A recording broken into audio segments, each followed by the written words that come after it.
ദിവ്യകാരുണ്യത്തിന് നേരവും ആരാധനയും സ്തുതിയും പുകഴ്ചയും ഉണ്ടായിരിക്കട്ടെ. പരിശുദ്ധ പരമദിവ്യകാരുണ്യത്തിന് നേരവും ആരാധനയും സ്തുതിയും പുകഴ്ചയും ഉണ്ടായിരിക്കട്ടെ. പരിശുദ്ധ പരമദിവ്യകാരുണ്യത്തിന് നേരവും ആരാധനയും സ്തുതിയും പുകഴ്ചയും ഉണ്ടായിരിക്കട്ടെ. എൻ്റെ പ്രിയപ്പെട്ടവരെ,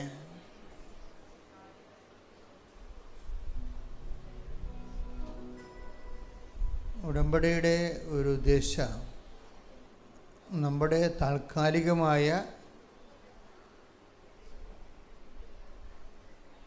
ഒരു ജീവിത പ്രശ്നം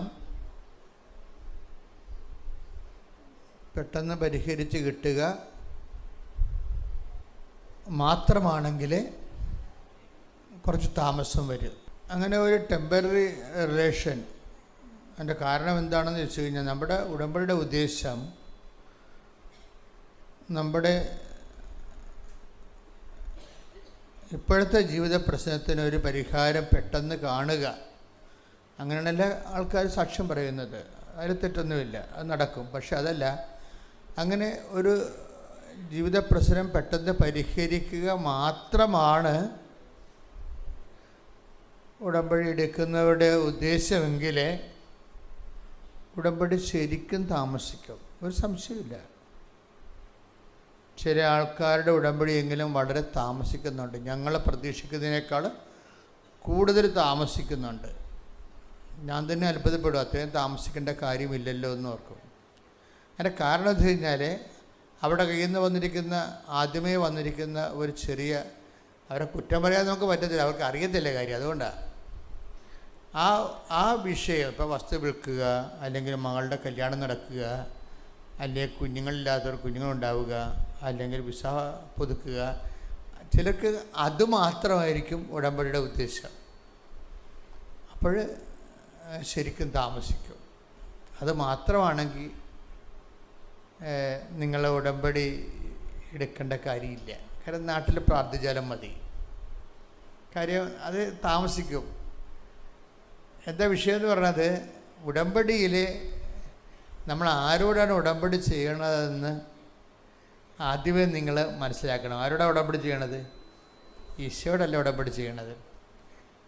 അതുകൊണ്ട് തന്നെയുള്ളൊരു കുഴപ്പം, ഈശോയോട് നമുക്കൊരു ടെമ്പററി റിലേഷൻസ് സാധ്യമല്ല.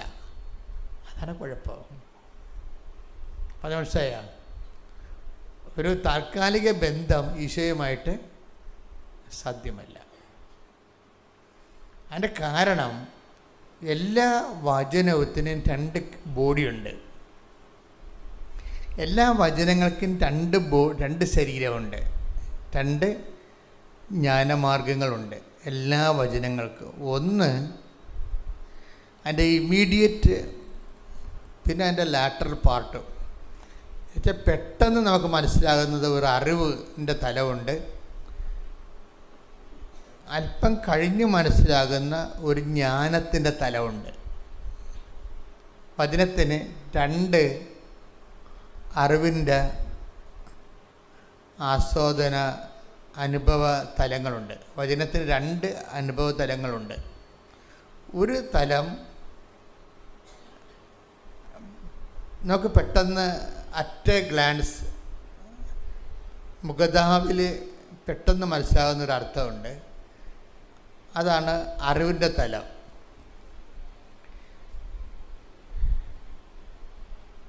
കുറച്ച് കഴിഞ്ഞ് മനസ്സിലാകുന്ന ഒരർത്ഥമുണ്ട്, അതാണ് ജ്ഞാനത്തിൻ്റെ തലം. ഈടുറ്റ വചന ഉപാസകരെ ജ്ഞാനതലത്തിന് കൂടി പ്രാധാന്യം കൊടുക്കും. അല്ലാതെ കാര്യമാത്ര പ്രസക്തർ ഇപ്പോഴുള്ള വിഷയത്തിനെ പ്രാധാന്യം കൊടുക്കത്തുള്ളൂ. ഇപ്പം ഈശോ പറഞ്ഞിട്ടില്ല, ഒരു വചനം പറഞ്ഞത്, ഞാൻ ഈ ചെയ്ത എന്താണെന്ന് ഇപ്പം മനസ്സിലാവത്തില്ല, പിന്നീട് മനസ്സിലാവും. അപ്പം മനസ്സിലാക്കേണ്ട രണ്ട് തലമുണ്ട്. ഇപ്പം മനസ്സിലാക്കണ കാര്യമുണ്ട്, പിന്നീട് മനസ്സിലാക്കണ കാര്യമുണ്ട്. അപ്പോൾ ഈ പിന്നീട് മനസ്സിലാക്കണമെന്ന് പറയുമ്പോഴേ ഈ ആൾ ക്രിസ്തു ജ്ഞാന ഉപാസകയായി ഇങ്ങനെ ക്രിസ്തുവിനെ ഫോളോ ചെയ്തുകൊണ്ടേയിരിക്കണം. അല്ലാതെ ഓൾറെഡി സഡൻ ഒരു ജോലിയില്ല എന്നും പറഞ്ഞുകൊണ്ട് കർത്താവിൻ്റെ കവന്നടിച്ച് വീണ് കിട്ടിയാൽ കിട്ടി പോയാൽ പോയെന്നും പറഞ്ഞ് അതോടുകൂടി ആ ചാപ്റ്റർ ക്ലോസ് ചെയ്ത് പോകുന്നവരില്ലേ, അവരെ സംബന്ധിച്ചിടത്തോളം ദൈവത്തിന് നിങ്ങളെ വിശ്വസിക്കാൻ നിങ്ങൾ സമയം കൊടുക്കണ്ടേ? ഇതാണ് വിഷയം. ദൈവത്തിന് നിങ്ങളെ ഒന്ന് വിശ്വസിക്കാൻ ദൈവത്തിന് നിങ്ങൾ സമയം കൊടുക്കണം. നമ്മൾ ദൈവത്തെ വിശ്വസിക്കണം അല്ലെന്ന് ഞാൻ എപ്പോഴും നിങ്ങളോട് പറഞ്ഞിട്ടുണ്ട് കാര്യം. ദൈവത്തിന് നിങ്ങളെ വിശ്വസിക്കാൻ നിങ്ങൾ ദൈവത്തിന് സമയം കൊടുക്കണം. അതിനെന്ത് ചെയ്യും?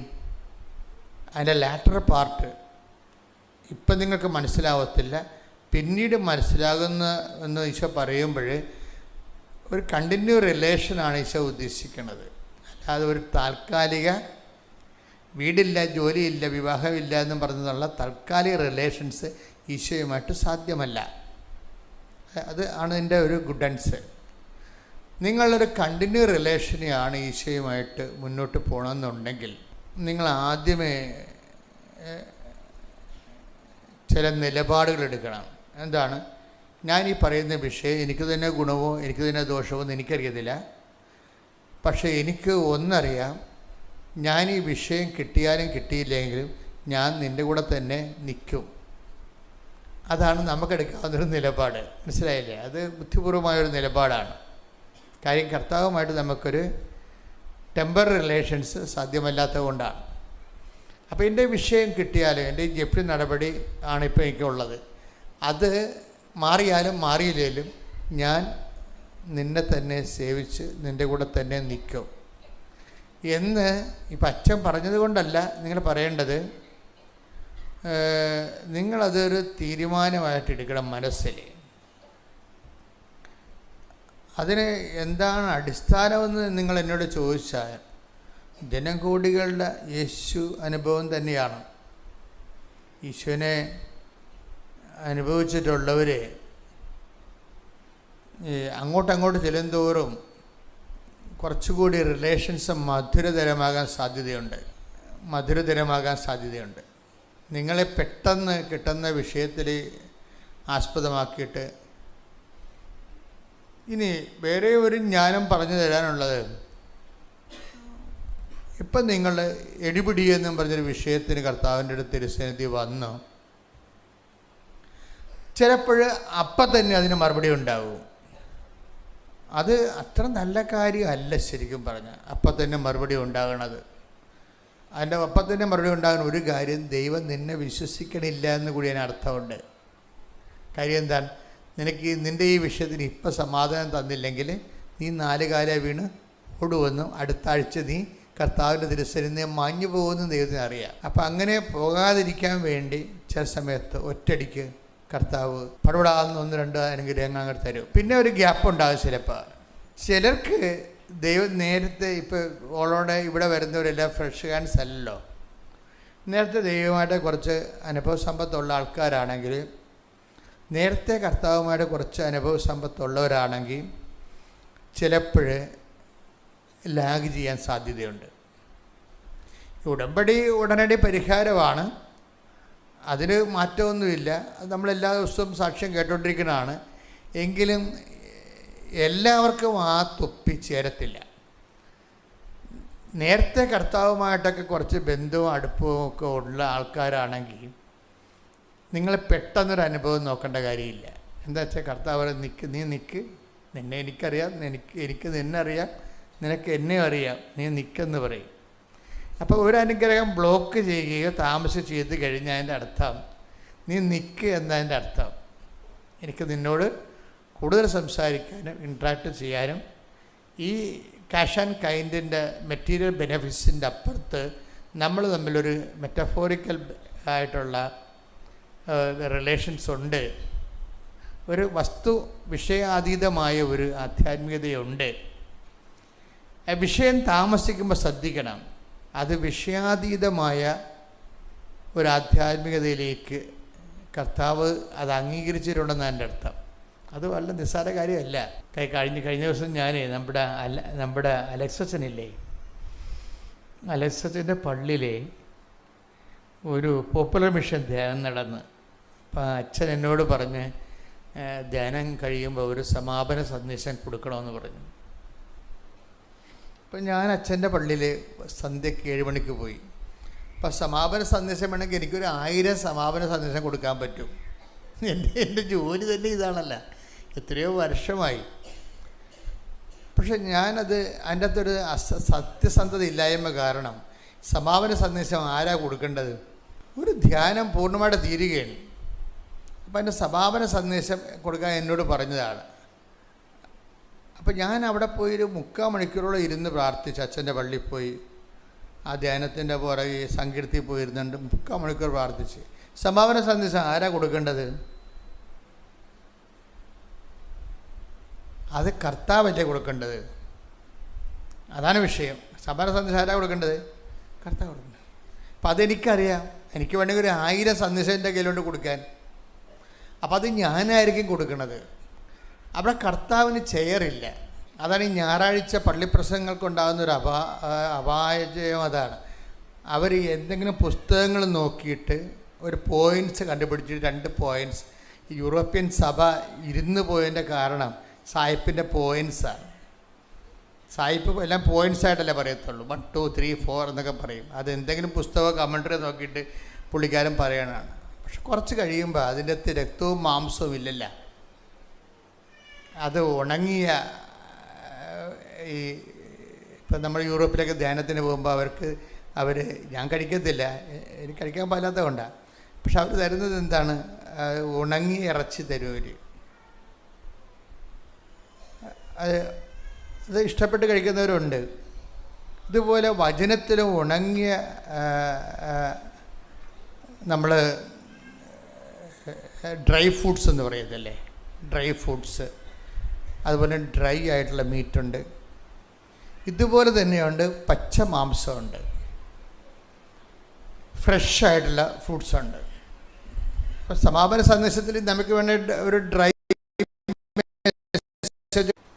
നേരത്തെ നമ്മൾ പഠിച്ചു വെച്ചിരിക്കുന്ന സാധനം അത് 1 2 3 പോയിൻറ്റ്സ് കൊടുക്കുമ്പോൾ ഓക്കെയാകും. 2 പൈങ്കിളി കഥയും കൂടി പറയുമ്പോൾ ആൾക്കാർ ഓക്കെയാകും. പക്ഷെ ദൈവം ഓക്കെ ആകത്തില്ല. അതാണ് പ്രശ്നം. ജനങ്ങളെ കയ്യിലെടുക്കാൻ പറ്റും, കണ്ട് കൈയടുപ്പിച്ച് ചിരിപ്പിച്ചൊക്കെ പോകാം, 2 കോമഡിയൊക്കെ അടിച്ച് ചെയ്യുമ്പോൾ ആൾക്കാർ ഓക്കെ ആവും. പക്ഷെ ദൈവം ഓക്കെ ആകത്തില്ല. അപ്പം അതുകൊണ്ട് ഞാൻ 3/4 മണിക്കൂർ അവിടെ ഇരുന്ന് പറഞ്ഞ് കർത്താവേ, ജനങ്ങളോട് നീയാണ് സംസാരിക്കേണ്ടത്, ഞാനല്ലല്ലോ സംസാരിക്കേണ്ടത്. What I am to speak, ഞാൻ എന്താണ് സംസാരിക്കേണ്ടത്? ഞാൻ സംസാരിക്കാനല്ല വിഷയം, നീയല്ലേ ഇവിടെ സംസാരിക്കേണ്ടത്. അപ്പം നീ സംസാരിക്കണം, എന്നിട്ട് നീ പറയണത് ഞാൻ അവരോട് പറഞ്ഞോളാം എന്ന് പറഞ്ഞു. അപ്പം ഞാനൊരു വിശ്വാസപ്രമാണം ചെയ്തതിന് ശേഷം കർത്താവ് എന്താണ് സമാപനത്തിൽ അവരോട് സംസാരിക്കാൻ ഉദ്ദേശിക്കണമെന്ന് നോക്കിയിട്ട് ഞാൻ വചനം തുറന്നു. വചനം തുറക്കുമ്പോൾ എനിക്ക് കിട്ടിയ വചനം 12 ലൂക്കയുടെ സുവിശേഷമാണ്, 19-ാം അധ്യായമാണ്, 48-ാമത്തെ തിരുവചനം. ആദ്യം എനിക്ക് മനസ്സിലായില്ല, പിന്നീട് എനിക്ക് വല്ലാത്ത മനസ്സിലാക്കലായിപ്പോയി. Take the bed of God. ശ്രുതിക്കട്ടെ ഹല്ലേലൂയ, ഹല്ലേലൂയ, ഹല്ലേലൂയ, ഹല്ലേലൂയ, ഹല്ലേലൂയ. യേശുവേ നന്ദി, യേശുവേ സ്തുതി. ഹല്ലേലൂയ. ലൂക്ക 19:48. ലൂക്ക 19:48. എന്നാൽ അവർക്ക് ഒന്നും ചെയ്യാൻ കഴിഞ്ഞില്ല. കാരണം ജനങ്ങളെല്ലാം അവന്റെ വാക്കുകളിൽ മുഴുകി അവനെ വിട്ടുപോകാതെ നിന്നു. അപ്പം അതാണ് ആ പോപ്പുലർ മിഷൻ ധ്യാനം കഴിഞ്ഞപ്പോൾ അവിടെ ജനങ്ങളുടെ ഹൃദയത്തിൽ സംഭവിച്ച കാര്യം എന്താണ്? ജനങ്ങളെല്ലാം കർത്താവിൻ്റെ വചനങ്ങളിൽ മുഴുകി കർത്താവിനെ വിട്ടുപോകാതെ നിൽക്കുകയാണ്. മനസ്സുകൊണ്ട് കർത്താവിനോട് പറയുക, കർത്താവേ ഞങ്ങളെ വിട്ടുപോകല്ലേ എന്ന് പറയും. അപ്പം അതുകൊണ്ട് എന്താ മെച്ചമുണ്ടായത്? അതിൻ്റെ ആദ്യത്തെ വാക്കാണ് പ്രാർത്ഥന. ഈശോനെ പിടിക്കാൻ വേണ്ടി വിട്ട ആൾക്കാരുണ്ടല്ലോ, തിന്മയുടെ ശക്തി, അവർക്ക് ഒന്നും ചെയ്യാൻ കഴിഞ്ഞില്ല. വാക്കൊന്നൊരു വായിച്ചേ. എന്നാൽ അവർക്ക് തിന്മയുടെ ശക്തികളാണ്, അവർക്ക് ഒന്നും ചെയ്യാൻ കഴിഞ്ഞില്ല. കാരണം ജനങ്ങളെല്ലാം അവന്റെ വാക്കുകളിൽ മുഴുകി അവനെ വിട്ടുപോകാതെ നിന്നു. അപ്പൊ ഈശോ എന്ന് പറഞ്ഞ ഇതാണ്, ജനങ്ങൾ ഇപ്പോൾ ഓക്കെയാണ്, അവർ അഭിഷേകത്തിലാണ്, കർത്താവിൻ്റെ വാക്കുകൾ മുഴുകി നിൽക്കുകയാണ്. ഇനി ഈ അരൂപി നിലനിർത്താൻ പറയണം. കാര്യം ആർക്കും ഒന്നും, നമ്മൾ കർത്താവിൻ്റെ വചനത്തിൽ കണ്ടിന്യൂറ്റിയോടുകൂടി നിൽക്കുകയാണെങ്കിൽ നോബഡി ക്യാൻ ഹർട്ടസ്. ആർക്കും ഒന്നും ചെയ്യാൻ പറ്റത്തില്ല. എന്ന് വെച്ച് കഴിഞ്ഞാൽ തിന്മയുടെ ശക്തികൾക്ക് ഒരിക്കലും നമ്മളെ തൊടാൻ പറ്റത്തില്ല. തിന്മയുടെ ശക്തികളെന്ന് പറഞ്ഞാൽ എന്താണെന്ന് വെച്ച് കഴിഞ്ഞാൽ, ബേസിക്കായിട്ട് ഒരു വിഷയം തിന്മയാകുന്നത് എങ്ങനെയാണ്? ക്രിസ്തുവിൽ നിന്ന് നമ്മളെ അകറ്റിക്കളയുന്ന എല്ലാം നമ്മുടെ തിന്മയായിരിക്കും. അങ്ങനെയുള്ളൂ. നന്മ തിന്മകളെന്ന് പറയുമ്പോൾ പഴയ നിയമത്തിൽ ഒരു പഴം കഴിക്കണതും കഴിക്കാത്തതുമായിട്ടാണ്. പക്ഷെ നിങ്ങളോർക്കും പഴം കഴിക്കണമെന്നല്ല പ്രശ്നം. ദൈവത്തിൻ്റെ വചനം അനുസരിക്കുന്നതും അനുസരിക്കാത്തതുമാണ് നന്മയും തിന്മയുമായിട്ട് പഴയ നിയമത്തിൽ വരേണ്ടത്. അതിൽ പഴത്തിൻ്റെ ഫിഗറേറ്റീവിൽ അവതരിപ്പിക്കുന്നത് മാത്രമേ ഉള്ളൂ. അതിൻ്റെ ജിസ്റ്റ് എന്താണ്? ദൈവത്തിൻ്റെ വചനം, ദൈവത്തിൻ്റെ കൽപ്പന അവർ സ്വീകരിക്കുകയോ നിരസിക്കുകയോ ചെയ്യാം. അതാണ് നന്മയും തിന്മയും എന്ന് പറയുന്നത്, നന്മ തിന്മകളുടെ വൃക്ഷം. അപ്പം നന്മ തിന്മയെന്ന് പഴയ നിയമത്തിൽ പറയുന്നത് വചനം തന്നെയാണ്. വചനം അനുസരിക്കുന്നത്, സ്വീകരിക്കുന്നത് നന്മയും വചനം തിരസ്കരിക്കുന്ന തിന്മയുമാണ്. പുതിയ നിയമത്തിൽ വരുമ്പോൾ വചനം മാംസമായ ഈശോയാണ് നന്മ തിന്മയുടെ അടിസ്ഥാനം. പുതിയ നിയമത്തിൽ വരുമ്പോൾ ഈശോനെ സ്വീകരിക്കുകയോ, ഈശോയാണ് ജീവൻ്റെ ബലമെന്ന് പറയണത്, ഈശോനെ സ്വീകരിക്കുകയോ സ്വീകരിക്കാതിരിക്കുകയോ ചെയ്യുന്നതാണ് നന്മ തിന്മകളുടെ മാനദണ്ഡമെന്ന് പറയണത്.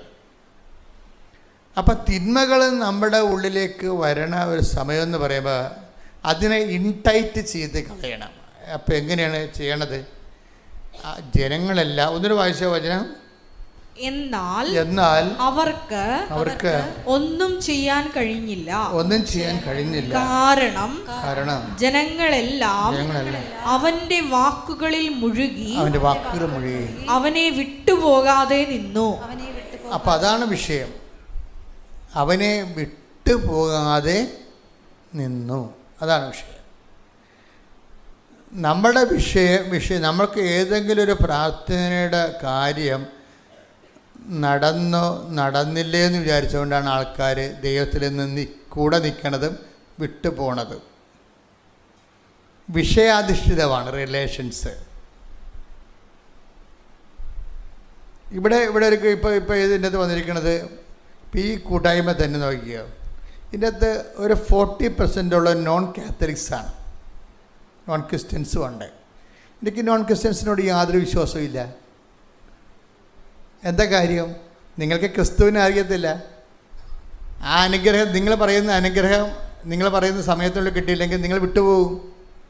ഒരു സംശയമില്ലല്ലോ ആ കാര്യത്തിൽ. അതെപ്പോഴും നമ്മൾ ശ്രദ്ധിക്കണം. ഒരു ക്യാഷ് ആൻഡ് കൈൻ്റെ ഒരു ആനുകൂല്യം നേടിയെടുക്കാൻ വേണ്ടി മാത്രമാണ്. അതുകൊണ്ട് എപ്പോഴും വചനം പറയുന്നൊരു വിഷയം എന്താണ്? നിങ്ങൾ 15:26 എടുത്ത് 1 കൊരിന്ത്യസിന്റെ സ്തുതിക്കട്ടെ. ഹല്ലേലൂയ ഹല്ലേലൂയ ഹല്ലേലൂയ ഹല്ലേലൂയ. യേശുവേ നന്ദി, യേശുവേ സ്തുതി. ഹല്ലേലൂയ. ഈ ജീവിതത്തിന് വേണ്ടി മാത്രമാണ്. സ്തുതിക്കട്ടെ. ഹല്ലേലൂയ ഹല്ലേലൂയ ഹല്ലേലൂയ ഹല്ലേലൂയ ഹല്ലേലൂയ. യേശുവേ നന്ദി. ഹല്ലേലൂയ.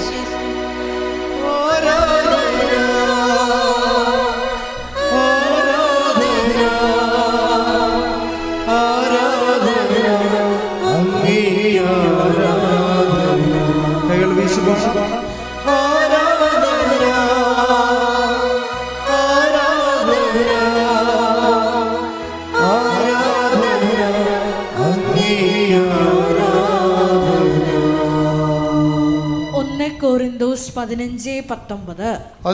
15:19. ഈ ജീവിതത്തിന് വേണ്ടി മാത്രം ക്രിസ്തുവിൽ പ്രത്യാശ വച്ചിട്ടുള്ളവരാണെങ്കിൽ നമ്മൾ എല്ലാ മനുഷ്യരെയും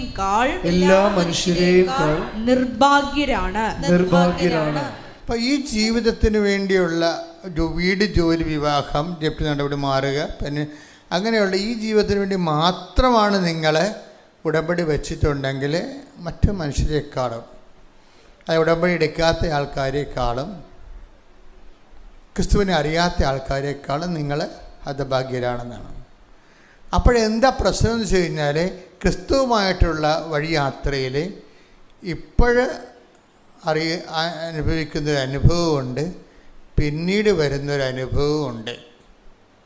ഇപ്പോൾ ഉള്ളത് അറിവാണ്, പിന്നീട് വരുന്നത് എന്താണ്? ജ്ഞാനമായിരിക്കും.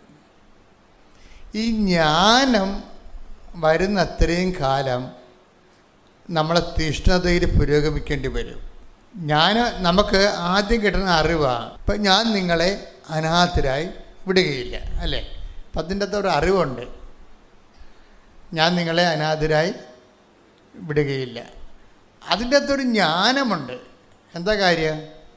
ഇവിടെ ഞാൻ നിങ്ങളെ അനാഥരായി വിടുകയില്ല. ശ്രുതികട്ടെ ഹല്ലേലൂയ ഹല്ലേലൂയ ഹല്ലേലൂയ. യേശുവേ നന്ദി, യേശുവേ സ്തുതി. ഹല്ലേലൂയ ഹല്ലേലൂയ ഹല്ലേലൂയ ഹല്ലേലൂയ ഹല്ലേലൂയ. യേശുവേ ആരാധന ആരാധന. യോഹന്നാൻ 14:18. യോഹന്നാൻ 14:18. ഞാൻ നിങ്ങളെ അനാഥരായി വിടുകയില്ല. പറഞ്ഞേ, ഞാൻ നിങ്ങളെ അനാഥരായി വിടുകയില്ല. ഞാൻ നിങ്ങളുടെ അടുത്തേക്ക് വരും. ഞാൻ നിങ്ങളുടെ അടുത്തേക്ക് വരും. Praise the Lord. ഇപ്പം ഇതൊരു അറിവുണ്ട്. എന്താണ്? ഞാൻ നിങ്ങളെ അനാഥരായി വിടുകയില്ല. എന്ന് വെച്ച് കഴിഞ്ഞാൽ ഞാൻ നിങ്ങളെ സന്ധിക്കാതെ ഇരിക്കുകയില്ലെന്നായി പറയണത്. ഞാൻ നിങ്ങളെ സന്ധിക്കാതെ ഇരിക്കുകയില്ല. അത് കാരണം ഈശോ തന്നെ പറയുന്നുണ്ട്, ഞാൻ അവർ വെറുങ്കയ്യോടെ പറഞ്ഞു വിട്ടാൽ അവർ വഴിയിൽ തളർന്നു വീഴും. ഈ വചനങ്ങളെല്ലാം കൂട്ടി വായിക്കേണ്ടതാണ്. ഒരു ഈശോയുടെ മൈൻഡ് സെറ്റ് അതാണ്. ഞാൻ നിങ്ങളെ വെറും കൈയോടെ പറഞ്ഞു വിട്ടാൽ അവർ വഴിയിൽ തളർന്നു വിട്ടേ. ഇത് ഇവിടെ ശ്രുതികട്ടെ ഹല്ലേലൂയ ആരാധന. ഹല്ലേലൂയ ഹല്ലേലൂയ ഹല്ലേലൂയ.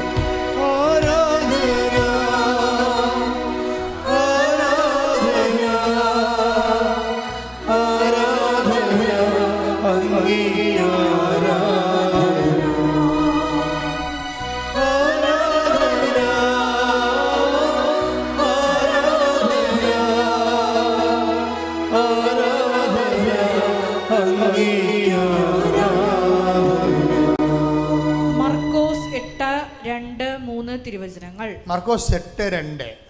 ഈ ജനക്കൂട്ടത്തോട് എനിക്ക് അനുകമ്പ തോന്നുന്നു. ഇവർ 3 ദിവസമായി എന്നോട് കൂടെയാണ്. അവർക്ക് ഭക്ഷിക്കാനൊന്നുമില്ല. അവരെ വിശപ്പോടെ വീട്ടിലേക്ക് പറഞ്ഞയച്ചാൽ വഴിയിൽ തളർന്നു വീണേക്കും. ഈ വിഷയം ഈശോ അഡ്രസ് ചെയ്യും, തീർച്ചയായിട്ടും അഡ്രസ് ചെയ്യും. അതായത് അവർക്ക് ഭക്ഷിക്കാൻ ഒന്നുമില്ല. അപ്പം അതിൻ്റെ അർത്ഥം എന്തൊക്കെ വരുന്നുണ്ട് അതിനകത്ത്?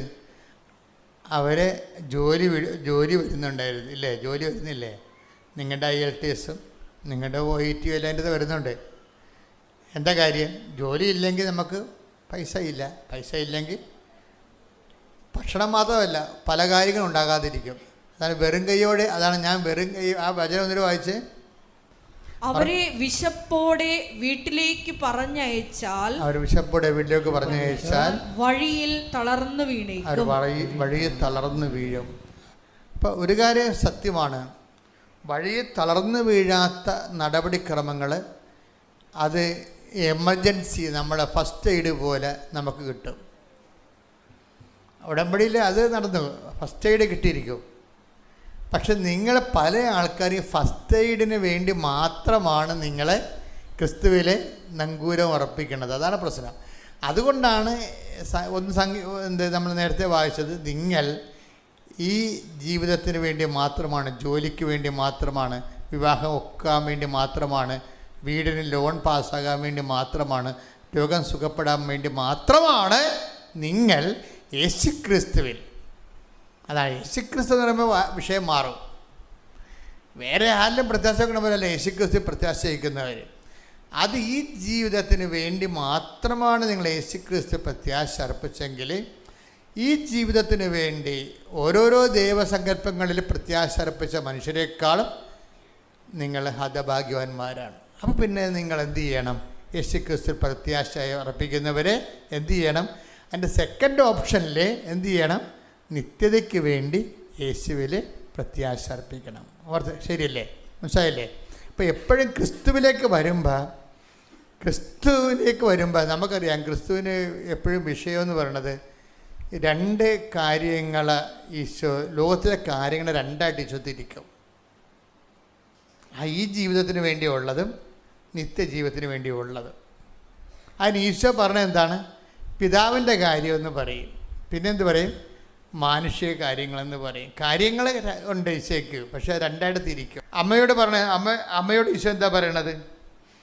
നിങ്ങൾ എന്തിനാണ് എന്നെ അന്വേഷിച്ചത്? ഞാൻ എൻ്റെ പിതാവിൻ്റെ കാര്യം. Take the bed of God. ശ്രദ്ധിക്കട്ടെ. ഹല്ലേലൂയ ഹല്ലേലൂയ ഹല്ലേലൂയ ഹല്ലേലൂയ. യേശുവേ നന്ദി, യേശുവേ ആരാധന ആരാധന ആരാധന. യേശുവേ നന്ദി, മഹത്വം മഹത്വം. ലൂക്ക 2:49. ലൂക്കാ സുവിശേഷം 2:49. നിങ്ങൾ എന്തിനാണ് എന്നെ അന്വേഷിച്ചത്? നിങ്ങൾ എന്തിനാണ് എന്നെ അന്വേഷിച്ചത്? ഞാൻ എൻ്റെ പിതാവിന്റെ കാര്യങ്ങളിൽ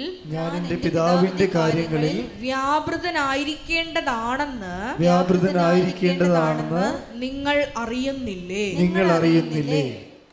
നിങ്ങളെന്ന് പറഞ്ഞാൽ അമ്മയ്ക്ക് കൃത്യമായിട്ട് അറിയാം.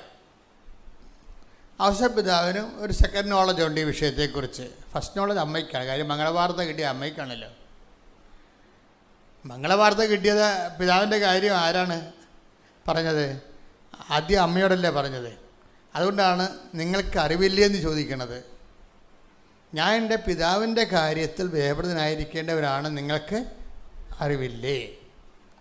അപ്പോൾ ഈശോയെക്കുറിച്ചുള്ള അറിവിൽ ഒരറിവെന്താണ്? ബേസിക് അറിവെന്താണ്? ഈ അന്വേഷിക്കുന്ന ആൾക്കാർ ശ്രദ്ധിക്കണം. നിങ്ങൾ എന്തിനാണ് എന്നെ അന്വേഷിച്ചത് എന്നുവെച്ചാൽ എന്തിനാണ് എന്നെ അന്വേഷിച്ചതെന്ന് ചോദിച്ചു കഴിഞ്ഞാൽ എന്നെ അന്വേഷിക്കണത് എന്തിനായിരിക്കണം എന്നാണ് ഈശോ പറയണത്. പറഞ്ഞ മനസ്സിലായ? എന്നെ അന്വേഷിക്കണത് എന്തിന് ആയിരിക്കണം? എന്തിനാണ് അന്വേഷിക്കേണ്ടത്? പിതാവിൻ്റെ കാര്യങ്ങളെക്കുറിച്ച് എന്നെപ്പോലെ വ്യാപൃതനാകാൻ വേണ്ടിയാണ് നിങ്ങൾ എന്നെ അന്വേഷിക്കേണ്ടത്. ഓക്കെ അല്ലേ? മനസ്സിലായ? വളരെ ശ്രദ്ധിക്കണം. നിങ്ങൾ എന്തിനാണ് എന്നെ അന്വേഷിച്ചത് എന്ന് ചോദിച്ചാൽ അതിൻ്റെ അർത്ഥം എന്താണ്? നിങ്ങൾ എന്തിനു വേണ്ടി എന്നെ അന്വേഷിക്കണം? എന്തിനു വേണ്ടി അന്വേഷിക്കണം? എന്നെപ്പോലെ നിങ്ങളും പിതാവിൻ്റെ കാര്യത്തിൽ വ്യാപൃതയാകാൻ വേണ്ടിയാണ് എന്നെ അന്വേഷിക്കേണ്ടത്. ഓക്കെ അല്ലേ? ഇനി ഒരു വിഷയം എന്ന് പറയണത്, വേറെ അപ്പം വർദ്ധിപ്പിച്ചതിൻ്റെ പിറ്റേ ദിവസം ആൾക്കാർ വട്ടിയും കൊട്ടയും എടുത്ത് പഴയ ഓർമ്മയ്ക്ക് ഈശോൻ്റെ അടുത്ത് വന്നായിരുന്നു. അപ്പം വർദ്ധിപ്പിച്ച ഒരു ദിവസം സന്ധ്യക്കായിരുന്നു, വൈകുന്നേരം ആയപ്പോഴാണ്. കുറേ ആൾക്കാർ ഭക്ഷണം കഴിച്ച് കുറേ ആൾക്കാർ വീട്ടിൽ കൊണ്ടുപോയി. വീട്ടിൽ കൊണ്ട് രാത്രി അവർ സപ്പറെല്ലാം കഴിഞ്ഞതിന് ശേഷം പറഞ്ഞു, നാളെ അവൻ രാവിലെ അപ്പം വർദ്ധിപ്പിക്കും, അതുകൊണ്ട് നമുക്ക് വെളുപ്പിന് കിട്ടണ വണ്ടിക്ക് പോയേക്കാന്ന് പറഞ്ഞ് ഓട്ടോറിക്ഷയും പിടിച്ചിട്ട് ആൾക്കാർ വന്നിരിക്കുകയാണ്. അപ്പോഴേ ഈശോ പറഞ്ഞൊരു വാക്കുണ്ട്, നിങ്ങൾ എന്തിനാണ് എന്നെ അന്വേഷിക്കണതെന്ന് എനിക്ക് അറിയാം. Take the bed of God. ശ്രദ്ധിക്കട്ടെ. ഹല്ലേലൂയ ഹല്ലേലൂയ ഹല്ലേലൂയ. യേശുവേ നന്ദി, യേശുവേ ആരാധന, യേശുവേ നന്ദി, മഹത്വം മഹത്വം മഹത്വം. ഹല്ലേലൂയ ഹല്ലേലൂയ ഹല്ലേലൂയ ഹല്ലേലൂയ ഹല്ലേലൂയ.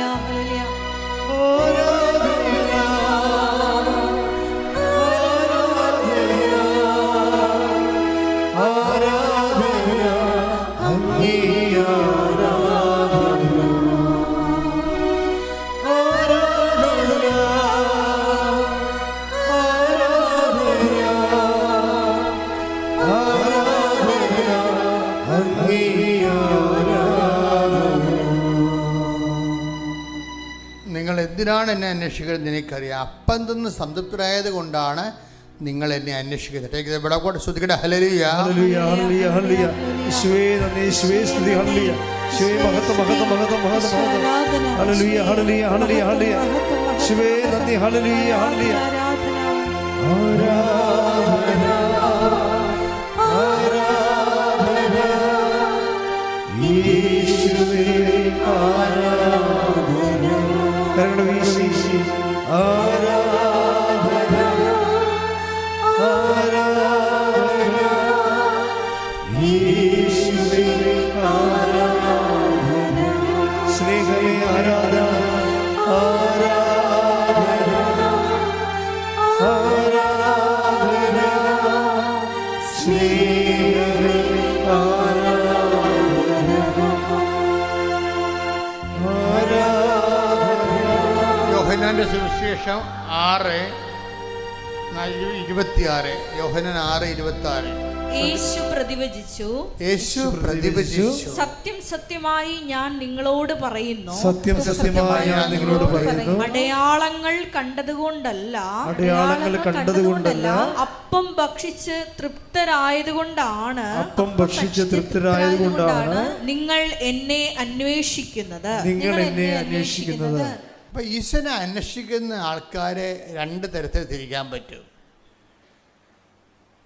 എന്താണ്? ഒന്ന്, അപ്പം ഭക്ഷിച്ച് തൃപ്തരായതുകൊണ്ട് അടയാളം. അപ്പം അവിടുത്തെ അടയാളം എന്ന് പറയുന്നത് അപ്പം ഭക്ഷിക്കുന്നതല്ല, ഈശോ ദൈവരാജ്യത്തിൻ്റെ അടയാളം എന്ന രീതിയിലാണ്, നിത്യതയുടെ അടയാളമാണ്. ഈശോ കാണിക്കുന്ന അത്ഭുതങ്ങളെല്ലാം നിത്യതയുടെ മുന്നാസ്വാദനങ്ങളാണ്. അതുകൊണ്ടാണ് പറയണത്, പിതാക്കന്മാർ മരുഭൂമി വെച്ച് മന്ന ഭക്ഷിച്ചു, അവർ മരിച്ചു. അതുപോലെ അല്ല ഈ അപ്പമെന്ന്. ഈ അപ്പം ഭക്ഷിക്കുന്ന നിത്യം ജീവിക്കുമെന്നാണ്. അത് ഏതപ്പത്തെക്കുറിച്ചാണ് പറയണത്? കർത്താവ് ഭാഗിച്ചു കൊടുത്ത അത്ഭുതത്തിൻ്റെ അപ്പത്തെക്കുറിച്ചല്ല പറയണത്, കർത്താവിൻ്റെ ശരീരം തന്നെയായ പരിശുദ്ധ കുർബാനയെക്കുറിച്ചാണ് പറയണത്. ഈ അപ്പം ഭക്ഷിക്കുന്നവൻ നിത്യം ജീവിക്കും. ലോകത്തിൻ്റെ ജീവന് വേണ്ടി ഞാൻ നൽകുന്ന അപ്പം എൻ്റെ ശരീരം തന്നെയാണ്. എൻ്റെ ശരീരം ഭക്ഷിക്കുന്നവൻ എന്നിലും ഞാൻ അവനിലും വസിക്കുന്നു. സജീവനായ പിതാവാണ് എന്നെ അയച്ചത്, പിതാവ് മൂലം ഞാൻ ജീവിക്കുന്നു. അതുപോലെ എന്നെ ഭക്ഷിക്കുന്നവൻ ഞാൻ മൂലം ജീവിക്കും. അപ്പോൾ അതാണ് വിഷയം. അതിൻ്റെ അടയാളമാണ് എന്നെ ഭക്ഷിക്കുന്നവൻ ഞാൻ മൂലം ജീവിക്കും. അതിൻ്റെ നിത്യത ജീവൻ്റെ അടയാളമായിട്ടാണ്. അതാണ് അതിൻ്റെ അടയാളം. അതുകൊണ്ട് ഈശോ പറയേണ്ടത് അടയാളങ്ങൾ, നിത്യജീവൻ്റെ അടയാളങ്ങൾ കണ്ടതുകൊണ്ടല്ല, ഇന്നലെ അപ്പം ഭക്ഷിച്ചുകൊണ്ടാണ് നിങ്ങളെന്നെ അന്വേഷിക്കേണ്ടത്. അപ്പം അത്ഭുതങ്ങൾക്ക് പുറകെ അത്ഭുതങ്ങൾ കാണാൻ വേണ്ടി വീട് ജോലി, വിവാഹം, കിണറുള്ള വെള്ളം എന്നൊക്കെ പറഞ്ഞുകൊണ്ട് ഈ ഒരു പട്ടിക ഉണ്ടാക്കി ഈശോൻ്റെ കൂടെ പോയാൽ അധികകാലം പോകാൻ പറ്റത്തില്ല. അതാണ് വിഷയം. കർത്താവ് പറയും പുറകിൽ പോകാൻ പറയും, മുമ്പിൽ കയറി നിൽക്കണ്ട, പുറകിൽ പോകാൻ പറയും. നീ മാനുഷിക കാര്യങ്ങളാണ് അന്വേഷിക്കേണ്ടത്. പത്രോസിനോട് പറഞ്ഞില്ലേ, take the bed of God. ശ്രുതിക്കട്ടെ ഹല്ലേലൂയ, ഹല്ലേലൂയ, ഹല്ലേലൂയ, ഹല്ലേലൂയ. യേശുവേ നന്ദി, യേശുവേ സ്തുതി, ഹല്ലേലൂയ, ഹല്ലേലൂയ, ഹല്ലേലൂയ, ഹല്ലേലൂയ, ഹല്ലേലൂയ, ഹല്ലേലൂയ. യേശുവേ ആരാധന, ആരാധന, ആരാധന, ആരാധന, ആരാധന. യേശുവേ നന്ദി, മഹത്വം, മഹത്വം, മഹത്വം, മഹത്വം. ആരാധന, ആരാധന, യേശുവേ ആരാധന, ആരാധന, ആരാധന, യേശുവേ ആരാധന. മത്തായി 16:23. മത്തായി 16:23. യേശു തിരിഞ്ഞ് പത്രോസിനോട് പറഞ്ഞു, സാത്താനെ എന്റെ മുമ്പിൽ നിന്ന് പോകൂ, നീ എനിക്ക് പ്രതിബന്ധമാണ്, നിന്റെ ചിന്ത ദൈവികമല്ല, മാനുഷികമാണ്. അപ്പം ഇത് വിഷയമായത് അടിക്കടി അനുഭവങ്ങളും അതിശയങ്ങളും മാത്രം ലാക്കാക്കിക്കൊണ്ട് യേശുവിൻ്റെ പുറകെ നടന്നു കഴിഞ്ഞാൽ ഇന്നല്ലെങ്കിൽ നാളെ 10 ദിവസം വിളിച്ച വിളി നിന്നെയും വിളിക്കും. ചെകുത്താനെ വണ്ടി വിട്ടേക്കാൻ പറയും. അതാ വിഷയം. നിസ്സാരമല്ല വിഷയം. നമുക്ക് ഒരു പരിധി കഴിഞ്ഞാൽ പിന്നീട് ക്രിസ്തു ആരാണെന്ന് നമ്മൾ അറിയേണ്ടി വരും. നമ്മൾ പട്ടി ചാകണ പോലെ ചാകാതിരിക്കാൻ വേണ്ടിയാണ് അവൻ നമ്മുടെ പാപത്തിന് പരിഹാരം ചെയ്തുകൊണ്ട് നമ്മുടെ വില കൊടുത്തിരിക്കുന്നത്. അതുകൊണ്ട് തന്നെ അവൻ്റെ നാമത്തെ വിശ്വസിക്കുന്നവർക്കെല്ലാം ദൈവമക്കളാകാനുള്ള വരം നൽകിയെന്ന് പറയും അവൻ്റെ നാമത്തെ വിശ്വസിക്കുമ്പോൾ. അപ്പോൾ എന്താ വിഷയം എന്ന് പറയണത്? നിത്യജീവനെ കൂടി ഉൾപ്പെടുത്തിക്കൊണ്ട് വേണം ബുദ്ധിയുള്ളവർ ക്രിസ്തുവിനെ അന്വേഷിക്കാൻ. അല്ലെങ്കിൽ കുറേ നാളത്തേക്ക് നമുക്ക് കുറച്ച് കഴിയുമ്പോൾ നമ്മൾ പുറകെ പോകേണ്ടി വരും. സാത്താനെ നീ എനിക്ക് പ്രതിബന്ധമാണെന്ന് പറയും. എന്താണ് സാത്താനെ നീ എനിക്ക് പ്രതിബന്ധമാണെന്ന് പറയും. അപ്പോൾ എന്താ വിഷയം എന്ന് പറയുമ്പോൾ കർത്താവിൻ്റെ മുമ്പിൽ എപ്പോഴും 2 കാര്യങ്ങളുണ്ടാവും. എന്താണ്? അമ്മയോട് പറഞ്ഞില്ലേ, ഞാൻ എൻ്റെ പിതാവിൻ്റെ കാര്യത്തിൽ വ്യാപൃതനാകേണ്ടവനാണെന്ന് നിങ്ങൾക്കറിയത്തില്ലേ? ഇപ്പോഴെന്താ പത്രോസിനോട് പറയണത്? നീ മാനുഷിക കാര്യങ്ങളാണ് അന്വേഷിക്കണം. അപ്പോൾ ഈശോയ്ക്ക് രണ്ട് കാര്യങ്ങളുണ്ട്. നമുക്ക് ഈശോയുമായിട്ട് മുന്നോട്ട് പോകാൻ ഉദ്ദേശിക്കുന്നുണ്ടെങ്കിൽ ഈ മാനുഷിക കാര്യങ്ങളുടെ കൂടെ തന്നെ നിങ്ങൾ എന്ത് ചെയ്യണം? ദൈവിക കാര്യങ്ങളും അന്വേഷിക്കണം. അപ്പോൾ അത് ഇതിൻ്റെ അകത്തൊരു താക്കോലാണ്, രഹസ്യമാണത്. ശരിക്കും പറഞ്ഞാൽ ഈ മാനുഷിക കാര്യങ്ങളുടെ കൂടെ തന്നെ നമ്മൾ ക്രിസ്തുവിലൂടെ ദൈവിക കാര്യങ്ങളും അന്വേഷിക്കണം. മരിക്കാതിരിക്കാൻ, നിത്യതയോളം ജീവിക്കാൻ അകപ്പാട് നൽകിയിരിക്കുന്ന ഒരേ ഒരു നാമമാണ്. അതുകൊണ്ട് തന്നെ അവൻ്റെ വചനത്തിലും സാക്ഷിയായി ജീവിച്ചുകൊണ്ട് അവൻ നേടിയെടുത്ത അനുഗ്രഹത്തിന് പകരം അവൻ നേടിയെടുത്ത കൃപയുടെ പങ്കാളികളാകാൻ വേണ്ടിയുള്ള ബോധപൂർവമായ സാക്ഷ്യ ശുശ്രൂഷ ചെയ്യണം. സാക്ഷ്യം അവിടെയാണ് വരേണ്ടത്. സാക്ഷ്യ ജീവിതം. സാക്ഷ്യ ജീവിതത്തിലൂടെയാണ് നമ്മൾ വചനം കേൾക്കുമ്പോൾ നമുക്ക് അനുഗ്രഹം ലഭിക്കും. ദൈവം നമ്മോട് സംസാരിക്കും. ഇപ്പം എന്താ വിഷയം എന്ന് പറയണത്? ദൈവത്തിന് രണ്ട് തരം നമുക്ക്, ഞാൻ മുമ്പ് പറഞ്ഞില്ലേ നിങ്ങളോട്, അറിവുമുണ്ട്, പിന്നെന്താണ്, ജ്ഞാനവും ഉണ്ട്. അറിവെന്ന് പറഞ്ഞാൽ എന്താണ്? ഇപ്പോൾ കേൾക്കുന്നത് അനുഗ്രഹത്തിൻ്റെ വഴികൾ, ലളിതമായിട്ടുള്ള ഒരു ആധ്യാത്മികതയാണ് അനുഗ്രഹാധിഷ്ഠിത ആധ്യാത്മികത. നമ്മൾ പ്രാർത്ഥിക്കുന്നു, ദൈവം നമ്മളെ അനുഗ്രഹിക്കുന്നു. 6 മാസം കഴിയുമ്പോൾ നമ്മൾ ചിന്തിക്കും, യോ അത് ഞാൻ പ്രാർത്ഥിച്ച കൊണ്ട് മാത്രമായിരിക്കത്തില്ല, എൻ്റെ പഴയ സർട്ടിഫിക്കറ്റൊക്കെ നോക്കിക്കഴിഞ്ഞാൽ എനിക്ക് നല്ല മാർക്കാണ്, എൻ്റെ മാർക്ക് കൊണ്ട് കൂടിയായിരിക്കും ചിലപ്പോൾ എനിക്ക് ജോലി കിട്ടിയെന്ന് കുറച്ച് കഴിയുമ്പോൾ ഈ അനുഗ്രഹ തൊഴിലാളിയുടെ ഏറ്റവും വലിയ പ്രശ്നം എന്ന് വെച്ച് കഴിഞ്ഞാൽ 6 മാസത്തേക്ക് ഇവർക്ക് ഈ വിശ്വാസം നിൽക്കത്തുള്ളൂ. അതെപ്പോഴും അനുഗ്രഹ തൊഴിലാളി എപ്പോഴും ശ്രദ്ധിക്കേണ്ട കാര്യമാണ്. എന്ന് വെച്ച് കഴിഞ്ഞാൽ നിങ്ങളീ പറയുന്ന സാക്ഷ്യവും അതിൻ്റെ അനുഭവവും കുറച്ച് കഴിയുമ്പോൾ സാത്താൻ നിങ്ങളുടെ ഹൃദയത്തിൽ നിന്ന് വന്ന് എടുത്തു കളയും. എന്താ കാര്യം? എന്നിട്ട് നിങ്ങൾക്ക് വേറെ കള കൊണ്ടൊന്ന് വിതക്കും. നിങ്ങൾ പറയും, ഓ അതിപ്പോൾ അത് ലോൺ കിട്ടുകയല്ലേ, അത് വീട് കിട്ടിയല്ലേ, അത് നാട്ടുകാർക്കെല്ലാം കിട്ടിയല്ലോ, അതിപ്പോൾ ഉടമ്പടി എടുത്തുകൊണ്ട് തന്നെ കിട്ടിയ ആവണം നിർബന്ധമൊന്നും ഇല്ലെന്നൊക്കെ പറഞ്ഞാൽ കുറച്ച് കഴിയുമ്പോൾ കളകൾ വളരാൻ തുടങ്ങും.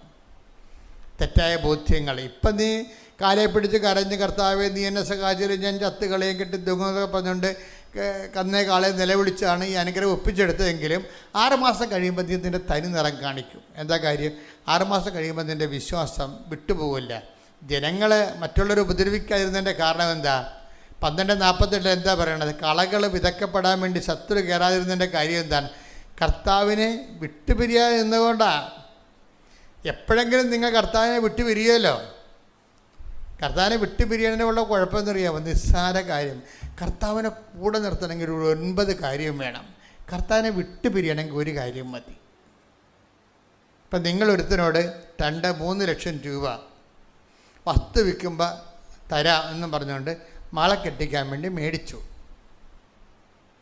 എന്നിട്ട് വസ്തു നിങ്ങളുടെ അയൽവാസിയോട് മേടിച്ചതാണ്. എന്താ പറഞ്ഞിരിക്കണത്? മകളുടെ കല്യാണമാണ്, മനസ്സമ്മതം കഴിഞ്ഞപ്പോൾ നമുക്ക് തരാമെന്ന് പറഞ്ഞ ആൾക്കാരുടെ കാര്യം കാശ് തന്നില്ല, അതുകൊണ്ട് എന്നെ സഹായിക്കണം, അല്ലെങ്കിൽ ഞാൻ കെട്ടിത്തൂങ്ങുമെന്ന് പറഞ്ഞാൽ മേടിച്ചിരിക്കണം പൈസ. പൈസ മേടിക്കണേ പിന്നെ നമ്മൾ എന്തെല്ലാം കാര്യങ്ങളൊക്കെ പറയും. ഞാൻ കറണ്ട് കമ്പിയെ പിടിക്കും, അല്ലെങ്കിൽ പൊട്ടിത്തെറിക്കും എന്നൊക്കെ പറയും. അത് നിലയം വിളിച്ചൊക്കെ നമ്മൾ ഓട്ടോറിക്ഷ ഗിയർ ചേഞ്ച് ചെയ്യണ പോലെ സെക്കൻഡ് ഗിയർ, തേർഡ് ഗിയർ എന്നൊക്കെ പറഞ്ഞ് നിലയം വിളിച്ച് കാശ് പിടിക്കും നമ്മൾ. അത് പ്രൊഫഷണൽ കരച്ചിലുകാരുണ്ട്, അവർ കാശ് വാങ്ങിക്കും. കാശ് വാങ്ങിച്ചിട്ട് തട്ടിപ്പുകാരുടെ പരിപാടി എന്ന് വെച്ച് കഴിഞ്ഞാൽ അവർ വസ്തു വിൽക്കുമ്പോൾ തരാമെന്നാണ് പറഞ്ഞിരിക്കണത്. ഇനി ഇവരെന്താ വിഷയമാണെന്ന് വെച്ച് കഴിഞ്ഞാൽ വസ്തു വിൽക്കുന്ന സമയത്ത് ഇവർ പറയും, ഞാനൊന്ന് മകളെ കാണാൻ പോകണമെന്നും പറഞ്ഞ് പോകും. മകളുടെ വീട്ടിൽ പോകും. ശരിക്കും പറഞ്ഞാൽ മകളെ കാണാൻ പോണതല്ല, അന്ന് രജിസ്റ്റർ കച്ചേരിയിൽ വസ്തു വിൽക്കാൻ പോവുകയാണ്. അപ്പോൾ രാവിലെ ഇറങ്ങുമ്പോൾ നാട്ടുകാർ ചോദിക്കത്തില്ലേ നിങ്ങളെവിടെ പോണ്? അപ്പോൾ വസ്തു വിൽക്കാൻ പോകണം. ആ വസ്തു വിറ്റില്ല, അപ്പോൾ എൻ്റെ കാശ് കിട്ടുമല്ലേ. അവരെ അറിയിക്കാതിരിക്കാൻ വേണ്ടി നിങ്ങളെന്താ പറയണത്? തലേ ദിവസം എഴുന്നേറ്റും പറയും ഞാൻ എൻ്റെ മകളെ കാണാൻ പോകുമ്പോൾ മകളുടെ വീട്ടിൽ പോയി നിൽക്കും. എന്നിട്ട് അവിടുന്ന് രജിസ്റ്റർ കച്ചേരി വരും. അപ്പോൾ നിങ്ങളെന്താ ഉദ്ദേശിച്ചിരിക്കണത്? കാശ് കിട്ടുമ്പോൾ ഇവർക്ക് കൊടുക്കരുത്, താമസിക്കണം. അത് നമുക്ക് എന്ത് ചെയ്യണം? നമുക്ക് വേണമെങ്കിൽ 2 സെൻറ്റ് സ്ഥലം 5 സെൻറ്റ് സ്ഥലം വീടിൻ്റെ അടുത്ത് കൊടുക്കാമെന്ന് പറഞ്ഞ് അത് വാങ്ങിക്കണം തൽക്കാലം. അവളെ നമുക്ക് ചെറുവരലെ നിർത്താം. ഈ ഒറ്റ കാര്യം മതി ക്രിസ്തു വിട്ടുപോകാൻ. ഈശോനെ കൂടെ നിർത്താൻ നമുക്ക് 9 കാര്യം ചെയ്തേണ്ടി വരും. പക്ഷേ ഈശോ വിട്ടുപോകാൻ വേണ്ടി ഈ ഒരൊറ്റ തരികിട പരിപാടി കാണിച്ചാൽ മതി, വിട്ടുപോയിക്കൊള്ളൂ. കാര്യം അനുഗ്രഹ തൊഴിലാളിയുടെ പ്രശ്നമെന്ന് പറയണത് അവൻ ഈശോ ഒരിക്കലും പ്രശ്നമല്ല. ഈശോനെ കൂടെ നിർത്തുന്ന ഒരു പ്രശ്നമല്ല. നമ്മുടെ കള്ളിൽ വള്ളക്കള്ളി വെള്ളം കയറാതിരുന്നാൽ മതി, വേറെ പ്രശ്നമൊന്നുമില്ല. അതുകൊണ്ട് തന്നെ ഡേറ്റി ഫെല്ലോസാണ് ഈ അനുഗ്രഹ തൊഴിലാളികളെന്ന് പറയണത്.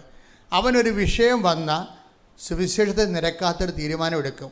ചതിവ്, വഞ്ചന, പറ്റിപ്പ്, മറ്റുള്ളവരുടെ കണ്ണി പൊടിയിടുക, ഇങ്ങനെയുള്ള അഭ്യാസം കാണിക്കും. അതോടുകൂടി അവൻ്റെ കാര്യത്തിൽ തീരുമാനമാകും.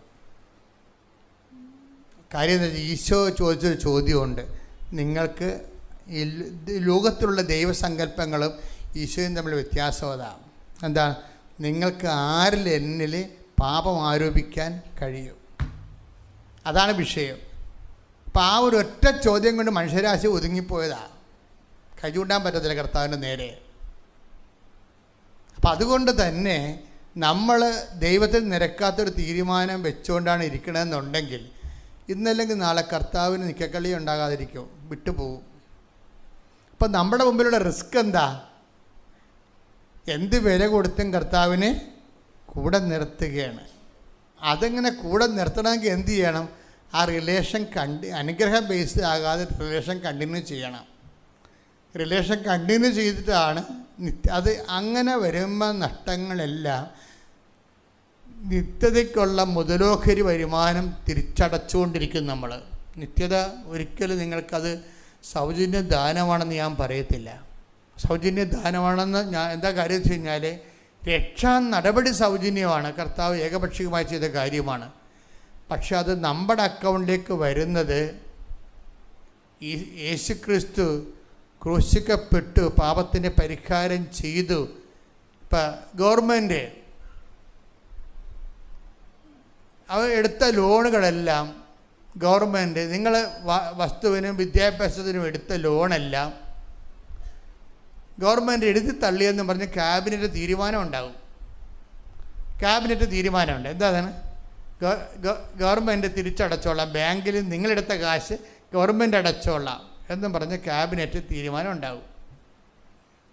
അപ്പോൾ നിങ്ങൾ കുറേ ഹാപ്പി ആവും. കാര്യം എന്താണ്? നമ്മൾ കൊടുക്കാനുള്ളത് ഗവൺമെൻറ് കൊടുത്തല്ലോ. ഉടനെ പാസ്ബുക്ക് എടുത്തുകൊണ്ട് ബാങ്കിൽ ചെന്നാൽ കിട്ടുമോ? അത് കിട്ടത്തില്ല. അവർ തന്നെ ഗവൺമെൻറ് തീരുമാനം എടുത്തതേ ഉള്ളൂ, അടച്ചിട്ടില്ലെന്ന് പറയും. അവരുടെ പ്രോസസ്സ് നിങ്ങളുടെ അക്കൗണ്ടിലേക്ക് ആ പൈസ വരണം. യേശു നേടിയെടുത്ത രക്ഷ നമ്മുടെ രക്ഷയ്ക്ക് വേണ്ടി നമ്മുടെ അക്കൗണ്ടിലേക്ക് വരണമെങ്കിൽ എന്ത് ചെയ്യണം? നമ്മൾ വിശ്വാസം അതിൻ്റെ അകത്ത് ഇൻവെസ്റ്റ് ചെയ്യണം.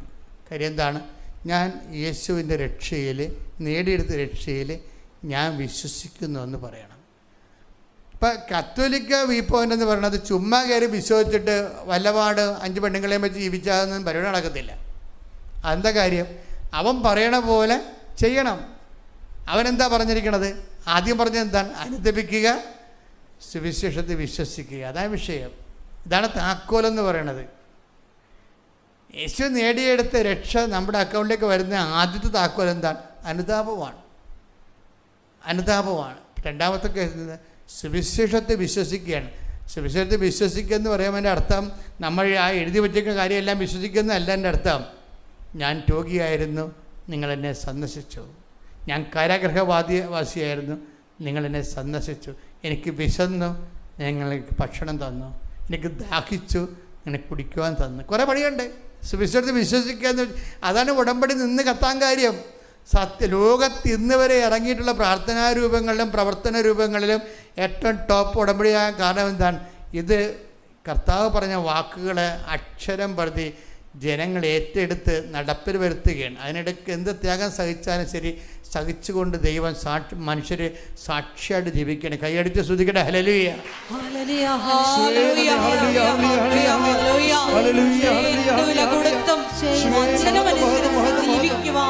ആരാധനയിലൂടെ ഞങ്ങൾക്ക് അധിക അഭിഷേകം നൽകണമേ. Hallelujah, hallelujah.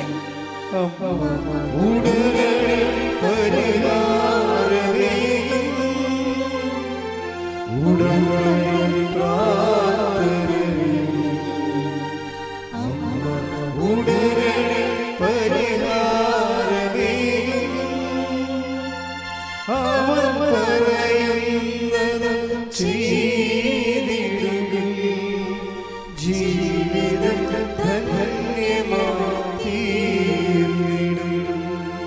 അവൻ പറയുന്നത് ചെയ്യും.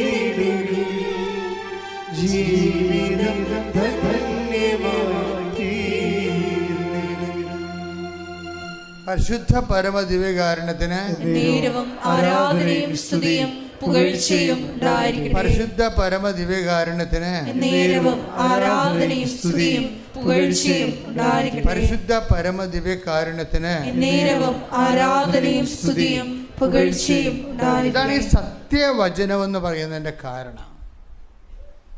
ആ കാരണം സത്യവചനം, ആ വചനത്തിൻ്റെ സത്യാവസ്ഥ മാത്രമേ സഭ പഠിപ്പിക്കത്തുള്ളൂ. അല്ലാതെ ലൂതറിനെ പോലെ ഫെയ്ത്ത് എലോൺ സഫിക്സ് എന്ന് പറയും. ലൂതർ എന്തുകൊണ്ടാണ് അങ്ങനെ പറഞ്ഞത്? ലൂതറിന് അങ്ങനെ പറയാനേ പറ്റത്തുള്ളൂ. അയാൾ പൗരോഹിത്യമെന്ന കൂദാശ സ്വീകരിച്ചുകൊണ്ടിരിക്കുമ്പോൾ തന്നെ അയാൾ കല്യാണം കഴിക്കാൻ തീരുമാനിച്ചു. അപ്പോൾ അയാളുടെ അഗ്ലിയായിട്ടുള്ള ജീവിതം കാരണം വിശുദ്ധ പ്രവർത്തികൾ കൂടെ വേണമെന്ന് പറയാൻ അയാൾക്ക് പറ്റത്തില്ല. അതാണ് വിഷയം. അതങ്ങനെ വ്യക്തിപരമായിട്ടുണ്ടാകുന്ന അപാജയങ്ങളെല്ലാം സുവിശേഷത്തിന് പുറത്ത് കെട്ടിവെച്ചിട്ട് തങ്ങളുടെ തെറ്റിന് ജാമ്യം എടുക്കാൻ വേണ്ടി നോക്കിയാൽ ജാമ്യം കിട്ടത്തില്ല. അതുകൊണ്ട് ഇതൊക്കെ സത്യസന്ധമായിട്ട് പഠിപ്പിക്കാനുള്ള സംവിധാനമുണ്ട്. അതാണ് സഭയെന്ന് പറയണത്. മനുഷ്യർക്ക് തെറ്റാത്ത രീതിയിൽ വചനങ്ങൾ പങ്കുവെക്കാൻ കഴിയണം. അതിനെന്ത് ചെയ്യണം? സത്യതിരുസഭ ഇവിടെ നിലനിൽക്കണം. സഭകളങ്ങനെ പലതുണ്ട്. ഓരോരുത്തരും വചനം കേട്ടിട്ട് ഓരോരുത്തരെ ഒരു കൂട്ടായ്മ ഉണ്ടായിക്കൊണ്ട് നടക്കും. അത് ഗ്രൂപ്പുകളെന്ന് പറയുന്നത് നമ്മളെ ക്രിസ്ത്യൻ ഗ്രൂപ്പുകളാണത്. അത് വേറെ ഗ്രൂപ്പൊന്നുമല്ല. ക്രിസ്ത്യൻ ഗ്രൂപ്പുകളൊക്കെ തിരുസഭയല്ല. തിരുസഭയാകണമെന്നുണ്ടെങ്കിൽ സത്യസുവിശേഷം അനാദികാലം വരെ, ആ ചരിത്രാരംഭം മുതൽ തന്നെ കണ്ടിന്യൂ ചെയ്തു വരണം, യാതൊരുവിധ മാറ്റവുമില്ലാതെ. എൻ്റെ കൈവപ്പിലൂടെ നിനക്ക് ലഭിച്ച ദൈവികവരം ഊതിക്കത്തിക്കാൻ പൗലോസ് തിമോത്തിയോട് പറഞ്ഞില്ലേ? അപ്പം കൈവപ്പിലൂടെയാണ് ദൈവികവരം, കുദാശവരം കൈമാറി വരണത്. അതിന് ഒരു ക്രൊണോളജിക്കൽ ഹിസ്റ്റോറിക്കൽ കണ്ടിന്യൂറ്റി ഉണ്ടാകണം. ഒരു സഭകൾക്കും, കാത്തലിക് ചർച്ചും അപ്പോസ്റ്റിക് ചർച്ചുകളും അല്ലാതെ ഒരു സഭയ്ക്കും ഹിസ്റ്റോറിക്കൽ കണ്ടിന്യൂറ്റി ഇല്ല. അതുകൊണ്ട് തന്നെ അതൊന്നും സഭകളേ അല്ല. പിന്നെ അവർക്ക് വേണ പേരൊക്കെ വിളിക്കാവേ. അതുകൊണ്ടാണ് നമ്മൾ സത്യസഭകളും ഗ്രൂപ്പുകളും തമ്മിൽ തിരിച്ചറിയണം. അങ്ങനെയാണ്. ശ്രുതികട ഹല്ലേലൂയ. ഹല്ലേലൂയ ഹല്ലേലൂയ ഹല്ലേലൂയ ഹല്ലേലൂയ ഹല്ലേലൂയ ഹല്ലേലൂയ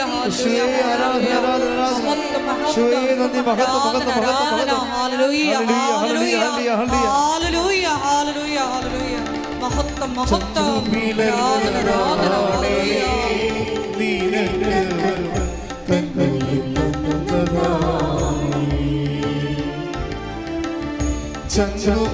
ചന്ദ്രപിളർന്നതാളേ നിനക്ക്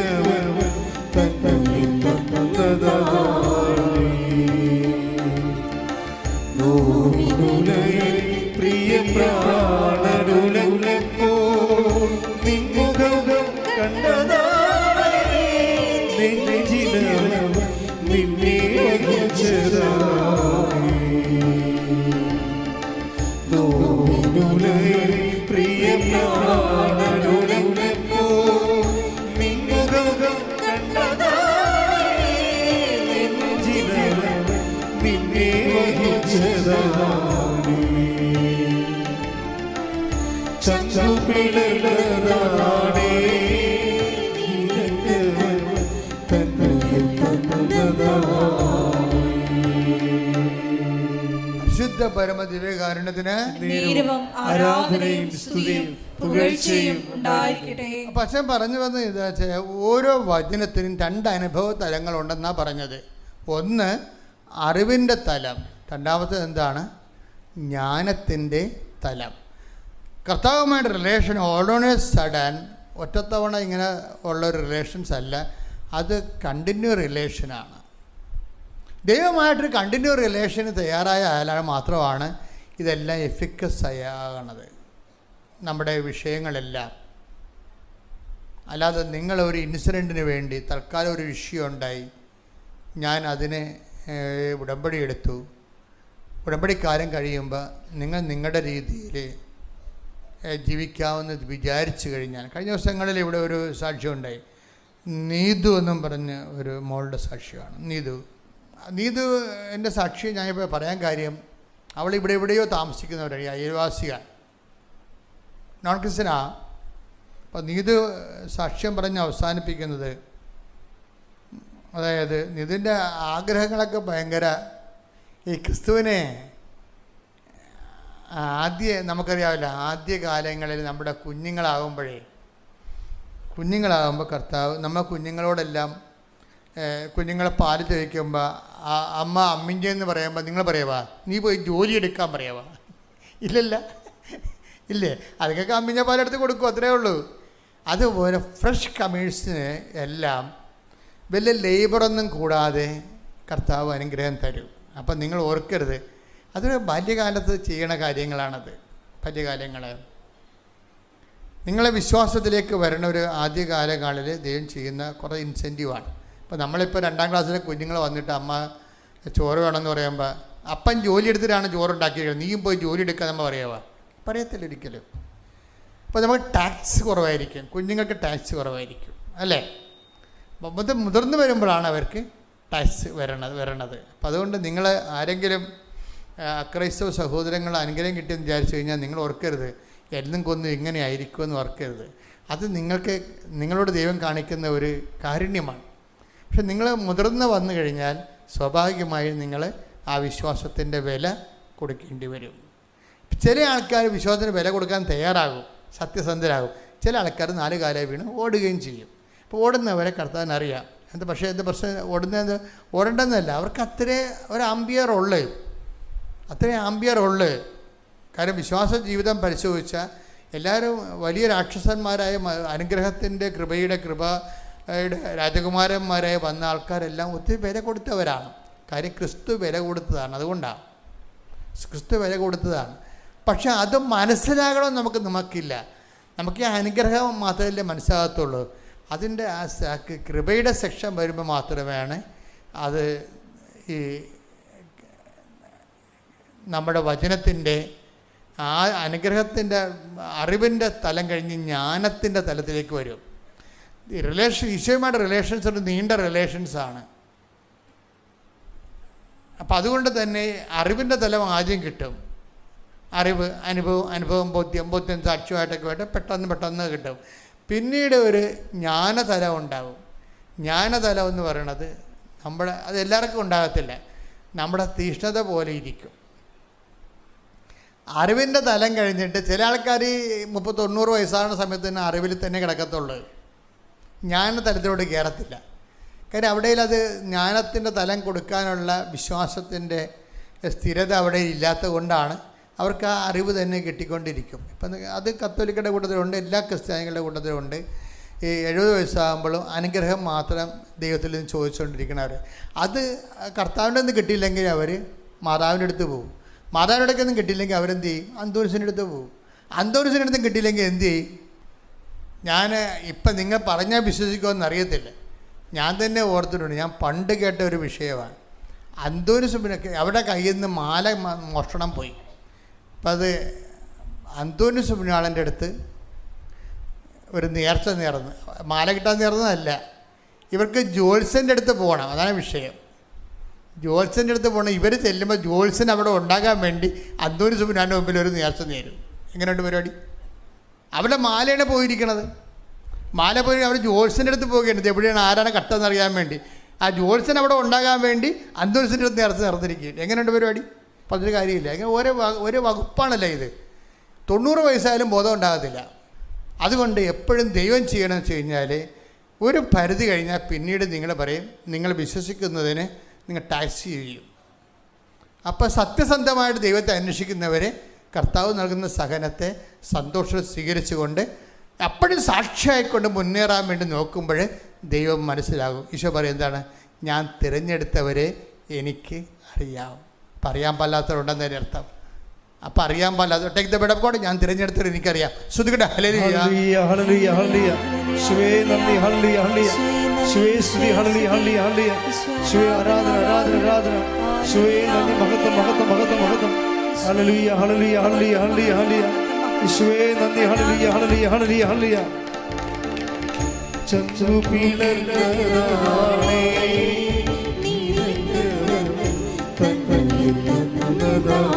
ഒരുമിച്ച് പാടുക. ചന്ദ്രപിളർന്നതാണേ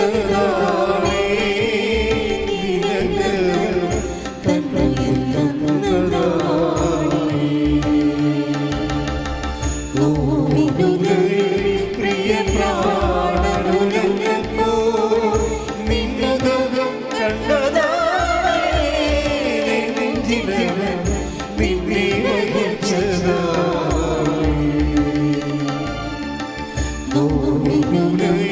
പ്രിയ പ്രാണനുലഞ്ഞപ്പോ നിൻമുഖം കണ്ടതാണേ നിന്നെ വഹിച്ചതാ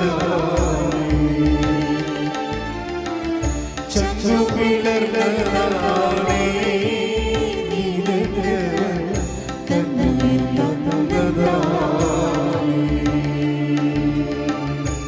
യോഹന്നാൻ 13:18. യോഹന്നാൻ 13:18. ഞാൻ തിരഞ്ഞെടുത്തവരെ എനിക്കറിയാം. പറഞ്ഞേ, ഞാൻ തിരഞ്ഞെടുത്തവരെ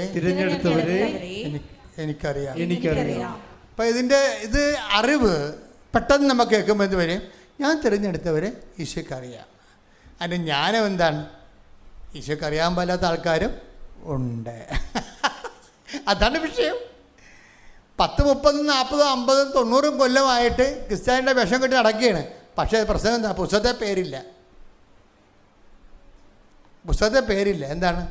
ഞാൻ തിരഞ്ഞെടുത്തവരെ എനിക്കറിയാമെന്ന് പറഞ്ഞാൽ അത് അറിവാണ്. ജ്ഞാനം എന്താണ്?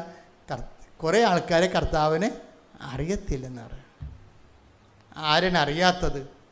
പ്രഭോ പ്രഭോ ഞങ്ങൾക്കും വാതിൽ തുറന്നു തരണമേ എന്ന് പറയുമ്പോൾ എന്താ പറയണത്? നിങ്ങൾ എവിടെ നിന്ന് വന്നതെന്ന് എനിക്ക് ശ്രുതിയുടെ ഹല്ലേലൂയ ചങ്ക് പിളർന്നതാണ്. ശ്രുതിയുടെ ഹല്ലേലൂയ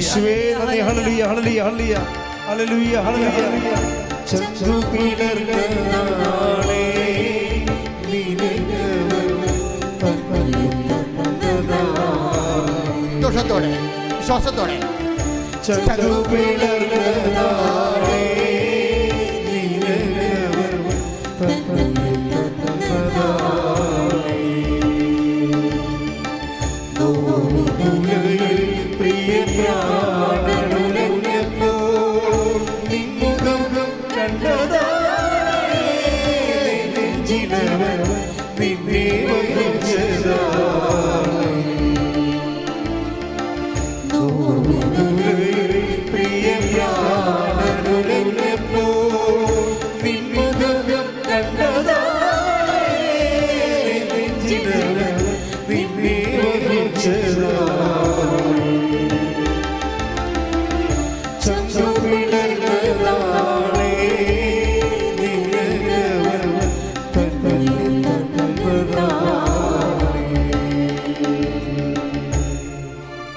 ലൂക്കാ 13:25. വീട്ടുടമസ്ഥൻ എഴുന്നേറ്റ് വാതിൽ അടച്ചു കഴിഞ്ഞാൽ പിന്നെ നിങ്ങൾ പുറത്തു നിന്ന് കർത്താവേ ഞങ്ങൾക്ക് തുറന്നു തരണമേ എന്ന് പറഞ്ഞ് വാതിൽക്കൽ മുട്ടാൻ തുടങ്ങും. അപ്പോൾ അവൻ നിങ്ങളോട് പറയും, നിങ്ങൾ എവിടെ നിന്നാണെന്ന് ഞാൻ അറിയുന്നില്ല. ഇതിൻ്റെ കൂടെ ലിങ്ക് ചെയ്യണത് എന്താണ്? ഞാൻ തിരഞ്ഞെടുത്ത ഇത് പറഞ്ഞതിന് ശേഷമാണ് ഈശോ പറയണത് ഞാൻ തിരഞ്ഞെടുത്തവരെ എനിക്ക് അറിയാം. അപ്പം ജനങ്ങൾ രണ്ടായിട്ട് തിരികെയാണ് ഇവിടെ വെച്ച്. ഒന്ന് ക്രിസ്തുവിനെ അറിയാവുന്ന ആൾക്കാരുണ്ട്, ക്രിസ്തുവിനെ അറിയാൻ പാടില്ലാത്ത ആൾക്കാരുണ്ട്. ആരാണ് ക്രിസ്തുവിനെ അറിയാൻ പാടില്ലാത്ത ആൾക്കാരെന്ന് പറയുന്നത്? വചനം അധിഷ്ഠിച്ച് അടിസ്ഥാനപ്പെടുത്തി സാക്ഷ്യജീവിതം നയിച്ചില്ല എന്നുണ്ടെങ്കിൽ ക്രിസ്തുവിനെ അറിയാൻ പറ്റാത്ത ആൾക്കാരായി മാറും. ഐ ഡോണ്ട് നോ യു എന്തൊരു വാക്കാണ്, എന്ത് കഷ്ടമാണ്. ഒരു മനുഷ്യൻ കേൾക്കാവുന്ന ഏറ്റവും വലിയ ട്രാജിക്കൽ വേർഡാണ് ഐ ഡോണ്ട് നോ യു.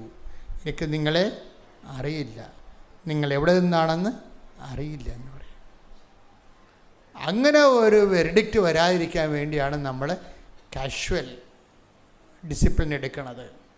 എന്താണ്? നമ്മൾ അറിവിന് വേണ്ടിയും അനുഗ്രഹത്തിന് വേണ്ടിയും മാത്രമല്ല, ജ്ഞാനത്തിന് വേണ്ടിയും കൃപയ്ക്ക് വേണ്ടിയുമാണ് കർത്താവിൻ്റെ മുമ്പിൽ സഞ്ചരിക്കണമെന്ന്. അടുത്ത സ്റ്റെപ്പ് അതാണ്. എന്താണ്? ജ്ഞാനവും കൃപയും. ആദ്യത്തെ സ്റ്റെപ്പ് എന്താണ്? അറിവും അനുഗ്രഹവും.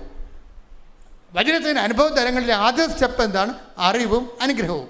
സെക്കൻഡ് സ്റ്റെപ്പ് എന്താണ്? തേർഡ് സ്റ്റെപ്പ് എന്താണ്? ജ്ഞാനവും അതുപോലെ തന്നെ കൃപയും. ഈ ജ്ഞാനവും കൃപയും പറഞ്ഞത് എങ്ങനെയാണ്? അത് തീഷ്ണതയിൽ നിന്നാണ് വരണത്. അപ്പം ജ്ഞാനവും കൃപയും ഉണ്ടാകാൻ എന്ത് ചെയ്യണം? തീഷ്ണതയാണ് വേണ്ടത്. അപ്പോൾ ദൈവം ഇങ്ങോട്ട് ഇൻട്രാക്ട് ചെയ്യാൻ പറയും. അറിവിൻ്റെ അപ്പുറത്ത് ജ്ഞാനം നമ്മളെ പഠിപ്പിച്ചുകൊണ്ടിരിക്കും ദൈവം. Take the word of God. ജ്ഞാനത്തിൻ്റെ പുസ്തകം 6:10-11 സ്തുതിക്കട്ടെ. ഹല്ലേലൂയ ഹല്ലേലൂയ ഹല്ലേലൂയ ഹല്ലേലൂയ. യേശുവേ നന്ദി. ഹല്ലേലൂയ ഹല്ലേലൂയ. സംഘം പിളർന്നതാണ്. സ്തുതിക്കട്ടെ. ഹല്ലേലൂയ. ഒരുമിച്ച് പാടുക.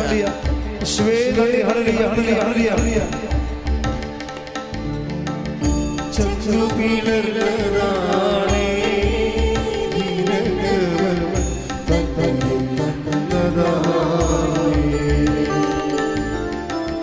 ചന്ദ്രു പിളർന്നതാണേ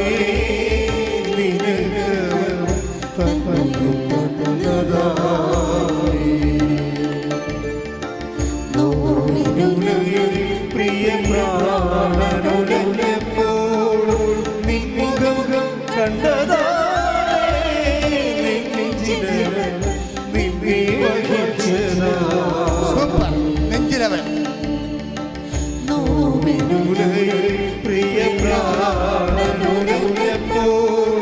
നിൻമുഖം കണ്ടതാണേ നെഞ്ചിലവൻ നിന്നെ വഹിച്ചതാ.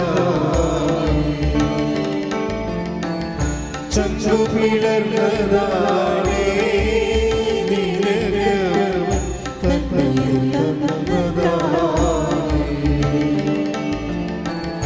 ചന്ദ്രു പിളർന്നതാണേ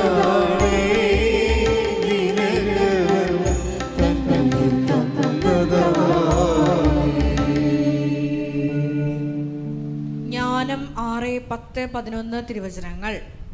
വിശുദ്ധമായവ വിശുദ്ധിയോടെ ചെയ്യുന്നവർ വിശുദ്ധരാകും. അവ അഭ്യസിക്കുന്നവർ രക്ഷ കണ്ടെത്തും. എന്റെ വചനങ്ങളിൽ അഭിലാഷമർപ്പിക്കുവിൻ.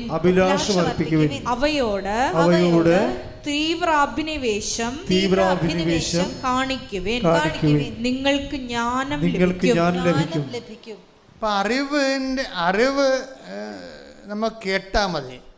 എന്താ വിശ്വാസം? കേൾവി യേശു ക്രിസ്തുവിനെ കുറിച്ചുള്ള അറിവിൽ നിന്നുമാണ്. കേട്ടാൽ മതി. Take the word of God. വിശ്വാസം കേൾവി എന്നും. സ്തുതിക്കട്ടെ. ഹല്ലേലൂയ ഹല്ലേലൂയ ഹല്ലേലൂയ ഹല്ലേലൂയ. യേശുവേ നന്ദി. ഹല്ലേലൂയ ഹല്ലേലൂയ ഹല്ലേലൂയ ഹല്ലേലൂയ ഹല്ലേലൂയ ഹല്ലേലൂയ. യേശുവേ ആരാധന ആരാധന ആരാധന. റോമ 10:17. ആകയാൽ വിശ്വാസം കേൾവിയിൽ നിന്നും കേൾവി ക്രിസ്തുവിനെ പറ്റിയുള്ള പ്രസംഗത്തിൽ നിന്നുമാണ്. അറിവിൽ നിന്നുമാണ്. അതാണ് വിഷയം. ഇപ്പം അറിവിന് വലിയ വിഷയമില്ല, അത് കേട്ടാൽ മതി. അതാണ് റോമ 10:17. വിശ്വാസം കേൾവിയിൽ നിന്നും കേൾവി യേശുവിനെ കുറിച്ചുള്ള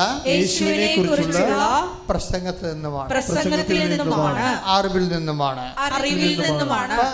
അറിവിൽ നിന്ന് നമുക്ക് വിശ്വാസം ഉണ്ടാകുകയും വിശ്വാസം നമുക്ക് അനുഗ്രഹങ്ങളും അനുഭവങ്ങളും തരികയും ചെയ്യും. പക്ഷേ ഈ ആദ്യത്തെ സെക്ഷനിൽ നിന്ന് ചില ആൾക്കാർ ആദ്യത്തെ സെക്ഷനിലാണ് മരണം വരെ ജീവിക്കുന്നത്. അവർ വിശ്വസിക്കുന്നു, അവർ പ്രാർത്ഥിക്കുന്നു, അവർക്ക് അനുഭവം കിട്ടുന്നു, ആ അറിവിൻ്റെ തലത്തിൽ നിൽക്കും. ഇനി ഇതിൻ്റെ സെക്കൻഡ് സെക്ഷനുണ്ട്. നമ്മൾ SLC കഴിഞ്ഞാൽ പിന്നെ എന്താ +1 +2, പിന്നെന്താ പ്രീ ഡിഗ്രി എന്ന് ഡിഗ്രി, പിന്നെ എന്താണ് മാസ്റ്റർ ബിരുദം, അങ്ങനെ പോകും സംഭവം. അപ്പം ഈ ബിരുദാനന്ദ ബിരുദവുമായിട്ട് മുന്നോട്ട് പോകുമ്പോൾ അത് കൃപയുടെ വ്യത്യസ്തങ്ങളായ ജ്ഞാനാനുഭവങ്ങളാക്കാൻ നമ്മൾ പോണത്. ഈ ജ്ഞാനാനുഭവങ്ങൾ വരുമ്പോൾ വിഷയം അവിടെ എന്താ വിഷയം? അവിടുത്തെ വിഷയം എന്ന് പറയണത് ദൈവം നമ്മളെ അറിവിൽ നിന്ന് അടുത്ത സെക്ഷനിലേക്ക് പോകുമ്പോൾ വീണ്ടും അറിവുണ്ടാക്കുകയല്ല വേണ്ടത്. ബൈബിൾ മുഴുവൻ കാണാതെ പഠിച്ചു, ബൈബിൾ പല പ്രാവശ്യം പറഞ്ഞു, ബൈബിൾ ക്വിസിന് പങ്കെടുത്തു, സ്റ്റേറ്റിൽ 1ാം റാങ്ക് കിട്ടി. അതൊക്കെ അറിവ് തന്നെയാണ്. ഈ അറിവ് എങ്ങനെ നമുക്ക് ഉള്ള അറിവ് തന്നെ പെരുക്കി എടുക്കാൻ പറ്റും. പക്ഷേ അറിവ് സെക്കൻഡ് സെഷനിലേക്ക് വരുമ്പോൾ തീഷ്ണതയിലേക്ക് പോകണം. തീഷ്ണതയിലേക്ക് പോകണത് എങ്ങനെയാണ്? അറിവ് എങ്ങനെയാണ് ജ്ഞാനത്തിലേക്ക് പോണത്? അതിന് തീഷ്ണതയാണ് നമുക്കുണ്ടാകേണ്ടത്. പീഡിയ ദൈവം അതാണ് ഉദ്ദേശിക്കുന്നത്. ഉടമ്പടിക്കാരെ പ്രത്യേകിച്ച് ശ്രദ്ധിക്കണം. ഉടമ്പടി ഒരിക്കലും അറിവിൻ്റെയോ അതിശയത്തിൻ്റെയോ പ്രാർത്ഥനാ പദ്ധതിയല്ല, മറിച്ച് തീഷ്ണതയുടെയും ജ്ഞാനത്തിൻ്റെയും സാക്ഷ്യത്തിൻ്റെയും ദൈവാനുഭവത്തിൻ്റെ ആന്തരിക ആത്മാവിലേക്കുള്ള ഒരു ആത്മീയ യാത്രയാണിത്. ശ്രുതികട്ടെ ഹല്ലേലൂയ.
ഇപ്പം നമ്മൾ ജ്ഞാനം 6:10 എന്താ വായിച്ചത്? വിശുദ്ധമായവ വിശുദ്ധിയോടെ ചെയ്യുന്നവർ വിശുദ്ധരാകും. ഉടമ്പടിയിൽ അത് എപ്പോഴും നമ്മൾ ശ്രദ്ധിക്കണം. കഴിഞ്ഞ ദിവസം നീതുവിൻ്റെ സാക്ഷ്യത്തിൽ ഒന്നെന്താ വെച്ചാൽ, നീതുവിൻ്റെ സാക്ഷ്യം വിശുദ്ധമായി. ഇപ്പം നമ്മൾ പത്രം കൊടുക്കണത് തന്നെ വിശുദ്ധമായ ഒരു കാര്യമാണ്. പത്രത്തിൻ്റെ പലതരത്തിലുള്ള സാക്ഷ്യങ്ങൾ എല്ലാ ദിവസവും ഉണ്ടാകും. ഞങ്ങൾ ആൾക്കാർക്ക്, അയ്യോഭാവികൾക്കും അതുപോലെ തന്നെ ഇതിനെക്കുറിച്ച് ഒരു കാഴ്ചപ്പാടില്ലാത്തവർക്കും ആവശ്യമില്ലാതെ വിമർശിക്കാൻ ഇടമുണ്ടാകാതിരിക്കാൻ വേണ്ടി പല എഡിറ്റ് ചെയ്ത് മാറ്റിയിട്ടാണ്. പത്രത്തിൻ്റെ 10,000 അനുഭവങ്ങൾ നടക്കാറുണ്ട് ആൾക്കാരുടെ ഇടയിൽ. അല്ല, ഒരു നീതു പത്രം കൊടുക്കാൻ എങ്ങനെയാണെന്നറിയാമോ? നീതു പറയണത്, ഞാൻ ഓരോ പത്രം കൊടുക്കും മുമ്പ് ഞാൻ ഉറപ്പ് വരുത്തും. എന്താണ്? അവരെ എനിക്ക് പരിചയമില്ലാത്തവരാണ്, ക്രിസ്തുവിന് പരിചയമില്ലാത്തവരാണെന്ന്. അതാണ് വിഷയം. അല്ലാതെ ആർക്കെങ്കിലും നീതി കുറച്ച് അടുപ്പമുണ്ട്. കാര്യം സത്യസന്ധമായിട്ടാണ് ചെയ്യണത്. ഒക്കട്ടെ കിട്ടിയ കുട്ടി പോയ ചട്ടി എന്ന് പറഞ്ഞല്ല ചെയ്യണത്. അതാണ് വിശ്വാസ പ്രമാണം ചൊല്ലിയിട്ടാണ് ഇവിടെ കൊടുക്കുന്നത്. കൊടുക്കുമ്പോൾ ഒരു ദിവസം സ്വപ്നത്തിൽ ഇവിടെ പറഞ്ഞിരിക്കുന്ന കാര്യത്തിൽ ഇവർക്ക് തന്നെ ഇത്തിരി സംശയമുണ്ട്. അതാണ് പ്രശ്നം. അതാ അമ്മ പറയണത്. സ്വപ്നത്തിൽ അവ ഉടമ്പടി പറഞ്ഞിരിക്കുന്ന കാര്യത്തിൽ അവൾക്ക് തന്നെ സംശയമുണ്ട്. എന്താ സംശയം? അവളെ പറഞ്ഞ എന്താ പറയുക, അത്രയും സാധനമാണ് ഉടമ്പടി വെച്ചിരിക്കുന്നത്. കാര്യം PSCയുടെ 400 സ്കൂളുണ്ട് പരീക്ഷയുടെ. PSCയുടെ 400 സ്കൂളുണ്ട് പരീക്ഷയുടെ. അപ്പോൾ ഇവിടെ മാതാവിനോട് പറഞ്ഞിരിക്കുന്നത്, നീ എനിക്ക് ജോലി തരുമെന്ന്, നീ എനിക്ക് തരുമെന്ന് ഞാൻ മനസ്സിലാക്കണമെങ്കിൽ നിൻ്റെ ഒരു കൈയൊപ്പ് ഈ അലോട്ട്മെൻറ്റിൽ ഉണ്ടാകണം. ഇവർക്ക് ഉടമ്പടിക്കാരൊക്കെ അവരുടെ വർക്ക് സത്യസന്ധമാണെങ്കിൽ അവർക്ക് എങ്ങനെയും ദൈവത്തോട് സംസാരിക്കാൻ പറ്റും.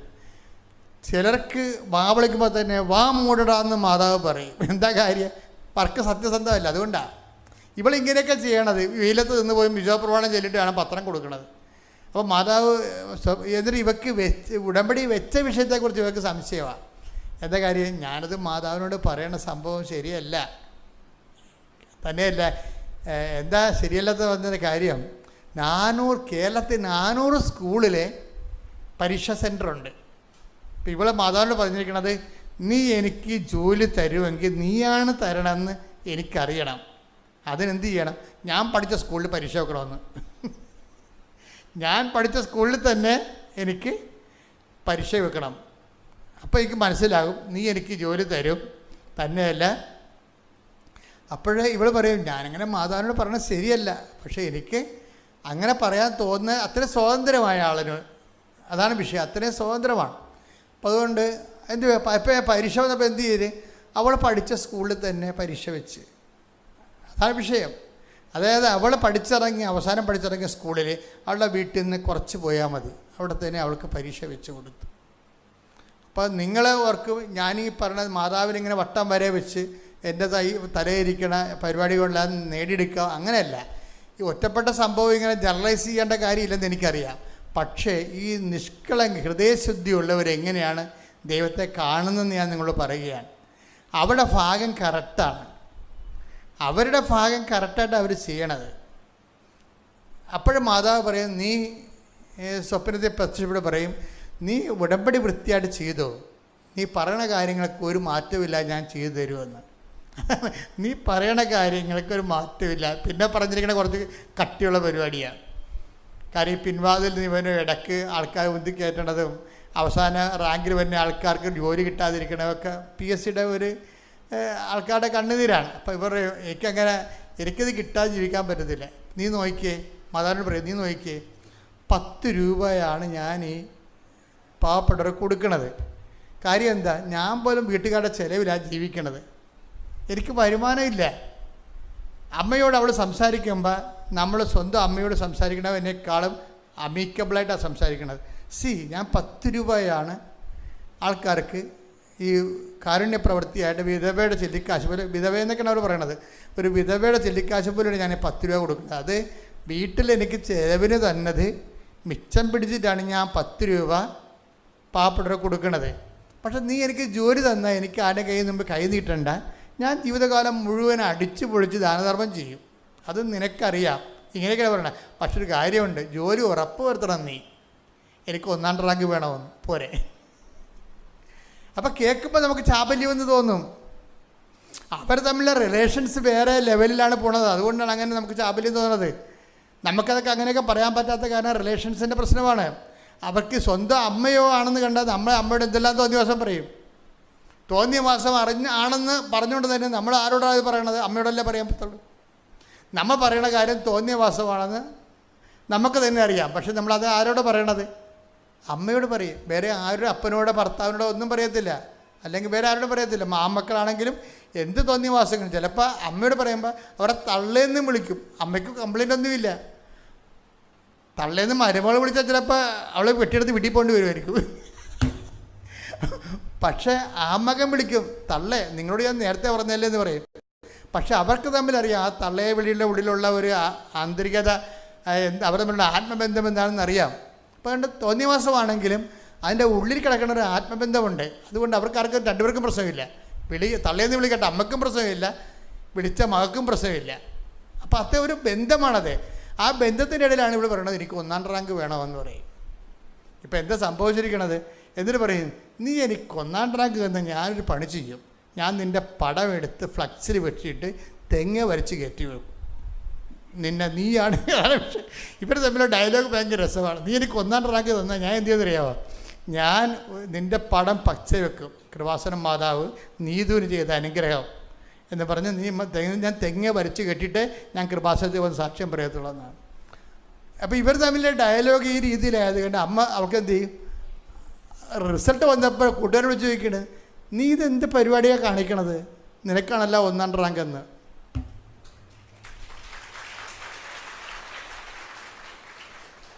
അതായത് അത് ആ രീതിയിലൊരു ഉടമ്പടിയിലൂടെ അമ്മയുമായിട്ട് ആ ഒരു ബന്ധത്തിലായിരിക്കും. ഇതാണ് ഇത്തരം ജനലക്ഷങ്ങളാണ് കൃപാസനത്തിൻ്റെ ആസ്തിഭദ്രത എന്ന് പറയുന്നത്. അതുകൊണ്ടാണ് ഓരോരുത്തർ കിടന്ന് കുരക്കുമ്പോൾ ഞാൻ മിണ്ടായിരിക്കേണ്ട കാര്യം എന്താ? ഞാൻ മിണ്ടത്തില്ല. എന്താ കാര്യം? കൃപാസനത്തിൻ്റെ ആസ്തി എന്ന് പറയണത് ഇങ്ങനെ അമ്മയുമായി ആത്മബന്ധമുള്ള, അതിലൂടെ ജീവിതം കരുപ്പിടിപ്പിച്ച 10,000 അതിനകത്ത് വന്നിരിക്കണേ, ഇതിനകത്ത് നിലനിൽക്കണത്. അത് പക്ഷേ ഞാൻ നിങ്ങളോട് പറയണത്, നിങ്ങളിങ്ങനെ അമ്മയെ വട്ടം വരച്ച് ഓരോ കാര്യം സാധിക്കണമെന്നല്ല പറയണതിൻ്റെ അർത്ഥം. മറിച്ച് ഈ ബന്ധം എക്സ്ട്രാ, അതായത് നമ്മളെ ഒന്ന് വായിച്ചത് ജ്ഞാനത്തിൻ്റെ പുസ്തകം നമ്മൾ 6:10 വായിച്ച് സ്തുതിക്കട്ടെ. ഹല്ലേലൂയ ഹല്ലേലൂയ ഹല്ലേലൂയ ഹല്ലേലൂയ ഹല്ലേലൂയ യേശുവേ നന്ദി. ഹല്ലേലൂയ ഹല്ലേലൂയ യേശുവേ ആരാധന ആരാധന. ജ്ഞാനം 6:10 വിശുദ്ധമായവ വിശുദ്ധിയോടെ ചെയ്യുന്നവർ വിശുദ്ധരാകും. അതാ വിഷയം. അതാണ് വിശുദ്ധമായവ വിശുദ്ധിയോടെ ചെയ്യുന്നവർ. വിശുദ്ധമായ കാര്യം ക്രിസ്തുവിനെ ലോകത്തിന് കൈമാറുക, ക്രിസ്തുവിനെക്കുറിച്ചുള്ള അറിവും അനുഭവം കൈമാറുക അത് വിശുദ്ധമായ കാര്യമാണ്. അവളത് വിശുദ്ധിയോടെ വിശ്വപ്രമാണം ചൊല്ലിയിട്ട് ആ കിട്ടുന്ന ആളിന് പ്രയോജനം ഉണ്ടാകണം. കാര്യങ്ങൾ വിശുദ്ധമായി ചെയ്യുന്നവരെ എന്ത് വരുമെന്നാ പറഞ്ഞിരിക്കണേ? വായിച്ച് എന്താ പറഞ്ഞിരിക്കണത്? വിശുദ്ധരാകും. അവർ അഭ്യസിക്കുന്നവർ രക്ഷ കണ്ടെത്തും. ക്രിസ്തുവിനെ കണ്ടെത്തും എന്നാ പറയണത്. ഈ പറയുന്ന കാര്യം വിശുദ്ധിയോടെ ചെയ്തു കഴിഞ്ഞാൽ എന്ത് പറ്റും? അവരെ രക്ഷ കണ്ടെത്തും. എന്ന് വെച്ച് കഴിഞ്ഞാൽ രക്ഷ എന്ന് പറഞ്ഞാൽ ക്രിസ്തുവിനെ കണ്ടെത്തും. അടുത്ത വചനം എന്താ? എന്റെ വചനങ്ങളിൽ എന്ന് പറഞ്ഞ എന്റെ വചനങ്ങളിൽ അഭിലാഷമർപ്പിക്കുവിൻ. അവയോട് തീവ്രാഭിനിവേശം കാണിക്കുവിൻ. നിങ്ങൾക്ക് ജ്ഞാനം ലഭിക്കും. അപ്പൊ തീവ്ര അഭിനിവേശം എന്ന് പറയുന്നത് എന്താണ്? തീഷ്ണതയാണ്. അപ്പം അറിവിൻ്റെ തലത്തിൽ നിന്ന് കുറച്ച് കഴിയുമ്പോൾ അതിനോട് തീവ്രമായ അഭിനിവേശം ഉണ്ടായി തീഷ്ണത പെരുകും. ഈ തീഷ്ണത എന്ന് പറഞ്ഞാൽ എന്താ? അതായത് നമുക്ക് തീഷ്ണത ഉണ്ടോ ഇല്ലയോ എന്ന് എങ്ങനെ അറിയാം? അപ്പം നമ്മൾ ദൈവത്തോട് സംസാരിക്കണ പോലെ അല്ല, ദൈവം നമ്മോട് സംസാരിക്കണതാണ് ജ്ഞാനമെന്ന് പറയണത്. നമ്മൾ ദൈവത്തോട് സംസാരിക്കുന്ന പ്രാർത്ഥനകളെല്ലാം അറിവും, ദൈവം നമ്മോട് സംസാരിക്കുമ്പോൾ അത് ജ്ഞാനവുമായിട്ട് വരും. ഇപ്പം ഞാൻ നിങ്ങളെ അനാഥരായി വിടുകയില്ല, അതാണ് നമ്മൾ കർത്താവ് പറഞ്ഞ ഒരു വചനം. അത് അറിവാണ്. അത് കേൾക്കുമ്പോൾ ജ്ഞാനവര ഉള്ളവർ എന്ത് തോന്നും? അതുപോലെ ഞാനും ദൈവത്തെ അനാഥമായി വിടരുത്. കണ്ടാ, അതാണ് ജ്ഞാനം. അതാണ് അത് അറിവെന്ന് പറയും. ഞാൻ നിങ്ങളെ ഇപ്പം 14:18 യോഹന്നാൻ്റെ സുവിശേഷം എന്താ പറയണത്? ഞാൻ നിങ്ങളെ അനാഥമായി വിടുകയില്ല. അത് അറിവാണ്. ഇനി എൻ്റെ ജ്ഞാനം എന്താണ്? അനുഭവജ്ഞാനം എന്താണ്? അറിവിൻ്റെ കൂടെ അനുഭവം കൂടുമ്പോഴാണ് ജ്ഞാനം ഉണ്ടാകുന്നത്. അതിൻ്റെ അനുഭവജ്ഞാനം എന്താണ്? ഞാനും ദൈവത്തെ അനാഥമായി വിടരുത് എന്തെല്ലാം സംഭവിച്ചാലും. അങ്ങനെ ഞാൻ ദൈവത്തെ അനാഥമായി വിടാതിരിക്കുന്നതിനുള്ള ആത്മീയ നിലവാരത്തിനാണ് എന്തെന്ന് പറയുന്നത്? തീഷ്ണത എന്ന് പറയണത്. പ്രീഡിയ. അത് വിശ്വാസത്തിൻ്റെയും പ്രത്യാശയുടെയും അപ്പുറത്താണ്. തീവ്ര വിശ്വാസമാണ്. എന്താ വെച്ചാൽ ദൈവത്തെ നമ്മൾ അനാഥമായി വിടാതിരിക്കുക. അതിന് തീഷ്ണത എന്നാണ് പറയണത്. നമുക്ക് രോഗം വരാം, കടം വരാം, ജപ്തി നടന്നു പോകും. ചിലപ്പോൾ ജപ്തി നടന്നാലും മകളുടെ കല്യാണം കഴിഞ്ഞില്ലെങ്കിലും എന്ത് പറ്റും? ദൈവത്തെ നമ്മൾ മുറുകെ തന്നെ പിടിച്ചുകൊണ്ടിരിക്കും. മറിച്ച് അതിനാണ് തീഷ്ണത എന്ന് പറയണത്. ഏലിയ, നീ ഇവിടെ എന്ത് ചെയ്യുന്നു? അപ്പം എന്ത് പറയും? ഏലിയ പറയും, ജെസബേല് നമ്മുടെ എല്ലാ പ്രവാചകന്മാരെയും കൊന്നു. അഹാബൻ്റെ ജീവിതത്തിന് വേണ്ടി, ജീവന് വേണ്ടി അവൻ കൊലവിളി നടത്തുകയാണ്. എല്ലാവരും പോയി, ഞാൻ മാത്രം അവശേഷിച്ചു. അതാണ് വിഷയം. കയ്യിലുള്ള അപ്പോൾ ഞാൻ നിന്നെക്കുറിച്ചുള്ള തീഷ്ണതയാൽ, അതാണ് തീഷ്ണത എന്ന് പറയണത്. ദൈവത്തിന് വേണ്ടി വിശ്വാസത്തിൻ്റെ പേരിൽ നമുക്ക് കഷ്ടനഷ്ടങ്ങൾ സഹിച്ചുകൊണ്ട് പോകുമ്പോൾ we still remain in faith.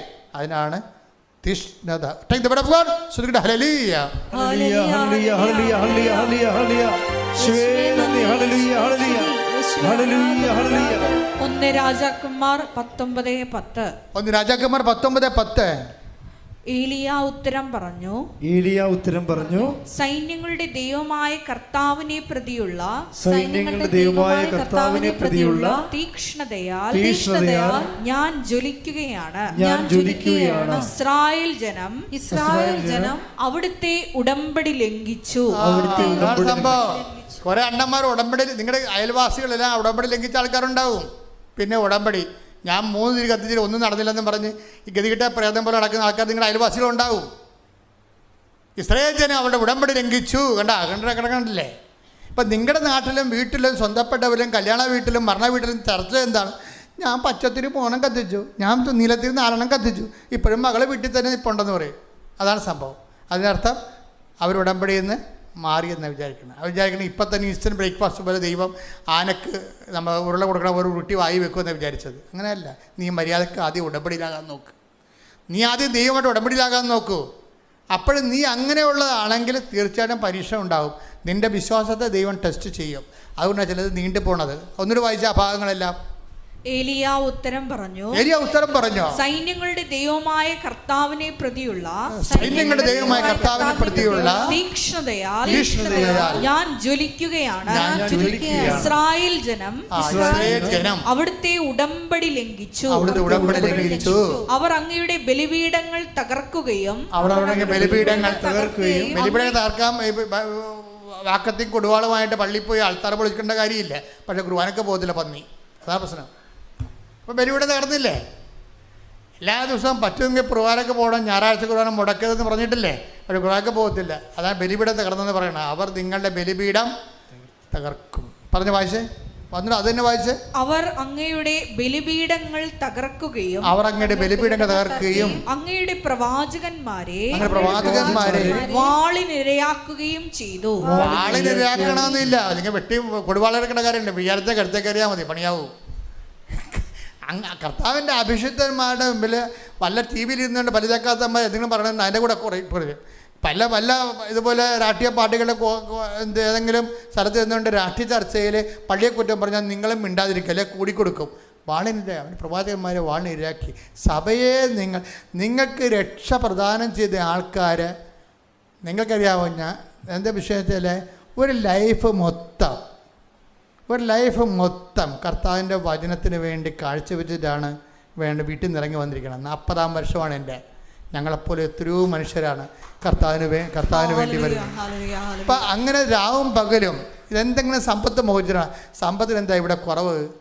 ഒന്ന് ഞാൻ നിങ്ങളോട് വല്ല സമ്പത്ത് ചോദിച്ചോ? ഞാൻ നിങ്ങളോട് ആരെങ്കിലും സമ്പത്ത് ചോദിച്ചോ? ഞാൻ ഇവിടെ ശമ്പളം കൈപ്പറണുണ്ടോ? ഇങ്ങനെ എന്തുമാത്രം സുവിശേഷകരാണ് കർത്താവിൻ്റെ സഭയിൽ ജോലി ചെയ്യണത്. അപ്പം നമ്മളെ സംബന്ധിച്ച് എന്താ ചെയ്യേണ്ടത്? ക്രിസ്തുവിനെ കൈമാറുക. ചില ആൾക്കാരിലൊക്കെ എന്തെങ്കിലും ചില കുഞ്ഞു കാലത്തേക്ക് എന്തെങ്കിലും അവറേഷൻസ് ഉണ്ടാകും. അത് പൊക്കി പിടിച്ചിടക്കേണ്ട കാര്യമില്ല. സത്യസന്ധമായ വിശ്വാസിയാണ് നീയെങ്കിൽ സഭയിൽ വിശുദ്ധിയോടെ ജീവിക്കാൻ വേണ്ടി എല്ലാവർക്കും വേണ്ടി സാക്ഷികൾക്ക് നീ പ്രാർത്ഥിച്ചുകൊണ്ട് തീഷ്ണമായി പ്രാർത്ഥിക്കണം. ആൾക്കാർ ബലിപീഠം തകർക്കും, അഭിഷിക്തരെ വാളിനിരയാക്കും. അപ്പോഴെന്ത് ചെയ്യും? നമ്മളെന്ത് ചെയ്യും? ഇപ്പം ഏരിയ എന്താ പറയണമെന്ന് നോക്കിയേ. ഏരിയ എന്താ പറയണത്? ഞാൻ മാത്രമേ നീ ചിലപ്പോൾ ഉടമ്പടി നിൻ്റെ ഭാഗത്ത് നിൻ്റെ പ്രദേശത്ത് നീ മാത്രമായിരിക്കും ഇപ്പോഴും കൃപാസനത്തിൽ വരികയും ഉടമ്പടി ജീവിക്കുകയും ചെയ്യുന്നത്. മറ്റുള്ളവരെല്ലാം തൽക്കാലത്തേക്ക് എന്തെങ്കിലും നക്കാപ്പിച്ച് കിട്ടാൻ വേണ്ടി വന്നിട്ട് അവരത് നടക്കണം. അവരുടെ ഫ്രോഡ് തരം ദൈവം മനസ്സിലാക്കിയപ്പോഴേ ആ വാതിലടച്ചപ്പോൾ അവർ പോയി. Why we should take them as our model? അവരെന്തിനാണ് നമ്മുടെ മോഡലാക്കണത്? നമ്മളെ മോഡൽ. ഇപ്പം ഏലിയ ആരെയും മോഡലാക്കിയില്ല. ഏലിയ പറയണത് എന്താണ്? ഞാൻ മാത്രം ഉടമ്പടിയിൽ അവശേഷിച്ച് കൈയടിക്കട്ടെ, ശ്രദ്ധിക്കട്ടെ. അതിനാണ് തീഷ്ണത എന്ന് പറയണത്. എല്ലാം ദൈവത്തിനെതിരെ വരികയും വിശ്വാസത്തിനെതിരെ വരികയും വിശ്വാസം വിട്ടുപോവുകയും ചെയ്യുമ്പോൾ ഭർത്താവ് വിട്ടുപോയി, മകളെ വിട്ടുപോയി, മകൻ വിട്ടുപോയി. അപ്പോൾ ഓരോരുത്തരും വിട്ടുപോകുമ്പോൾ ചിലപ്പോൾ അമ്മ മാത്രം വിട്ടു നിൽക്കും, ഒരു ഏക വ്യക്തിയായിട്ട് വിശ്വാസത്തിന്. ചിലപ്പോൾ വീട്ടിലൊരു അമ്മ മാത്രം. ആ വീടിന് ദൈവം തീടാത്തതിൻ്റെ കാരണം നീ ഒറ്റൊരുത്തിയാണ് കാരണം. അപ്പോൾ എല്ലാവരും ചിലപ്പോൾ വിശ്വാസം വിട്ടുപോകും. വിശ്വാസം നിലനിൽക്കുക എന്ന് വെച്ചാൽ എൻ്റെ ദൈവദാനമാണത്. അത് ദൈവദാനമാണ്. അപ്പം അതുകൊണ്ട് തന്നെ ദൈവദാനം. അപ്പം ഒരു ഏലിയ എന്താ പറയുക? ഒന്നിന് വായിച്ചത്? സൈന്യങ്ങളുടെ ദൈവമായ കർത്താവിനെ പ്രതിയുള്ള തീക്ഷ്ണതയാൽ ഞാൻ ജ്വലിക്കുകയാണ്. ഇസ്രായേൽ ജനം അവിടുത്തെ ഉടമ്പടി ലംഘിച്ചു. അവർ അങ്ങയുടെ ബലിപീഠങ്ങൾ തകർത്തു. അങ്ങയുടെ പ്രവാചകന്മാരെ വാളിനിരയാക്കുകയും ചെയ്തു. ഞാൻ മാത്രമേ ശേഷിച്ചിട്ടുള്ളൂ. അതിനാണ് തീഷ്ണതയെന്ന് പറയണത്. എല്ലാം വിശ്വാസത്തിന് എല്ലാവരും വിശ്വാസത്തിനെതിരെ നിൽക്കുമ്പോഴും ഞാൻ ഒറ്റ ആളായിട്ട് വിശ്വാസത്തിന് വേണ്ടി പൊരുതുമ്പോൾ അതിനാണ് തീഷ്ണതയെന്ന് പറയണത്. തീഷ്ണതയ്ക്ക് എന്താ സംഭവിക്കണത്? അടുത്ത നമ്മുടെ തീഷ്ണയുടെ പുസ്തകം വായിച്ചേ, ജ്ഞാനം വായിച്ചേ, 6:11 വായിച്ചേ. ശ്രദ്ധിക്കട്ടെ. എന്റെ വചനങ്ങളിൽ അഭിലാഷമർപ്പിക്കുവിൻ. അവയോട് തീവ്രാഭിനിവേശം കാണിക്കുവിൻ. നിങ്ങൾക്ക് ജ്ഞാനം ലഭിക്കും. ഈ ജ്ഞാനം എന്ന് പറയുന്നതാണ് ദൈവം പകർന്നു തരുന്ന, ദൈവം ഇങ്ങോട്ട് തരുന്ന അറിവെന്ന് പറയണത്. ദൈവം ഇങ്ങോട്ട്, അതാണ് ഞാൻ നിന്നോട് പറയണത്. ഞാൻ നിങ്ങളെ അനാഥരെ വിടത്തില്ലെന്ന് പറഞ്ഞാൽ പരിശുദ്ധാത്മ പറയും. അതിൻ്റെ അർത്ഥം എന്താണ്? അത് നമ്മളും ദൈവത്തെ ഏലിയ ദൈവത്തെ അനാഥമായി വിട്ടില്ലല്ല.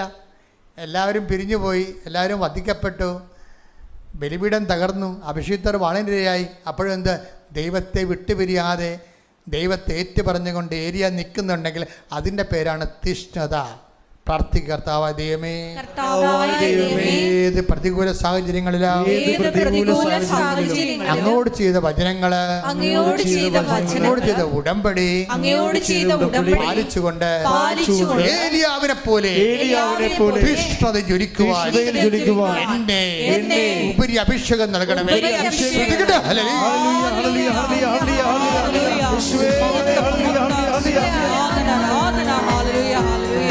ദൈവപിതാവേ നന്ദി, ദൈവപിതാവേ മഹത്വം, ദൈവപിതാവേ ആരാധന. ഹല്ലേലൂയ. എല്ലാവരും എഴുന്നേൽക്കുക. ഏലിയാവിനെ പോലൊരു മരുമകൻ എന്നാർക്കത്താൽ ശക്തൻ. ഏലിയാവിനെ പോലൊരു മരുമകൻ എന്നാർക്കത്താൽ ശക്തൻ. സ്വർഗ്ഗമടയ്ക്കാൻ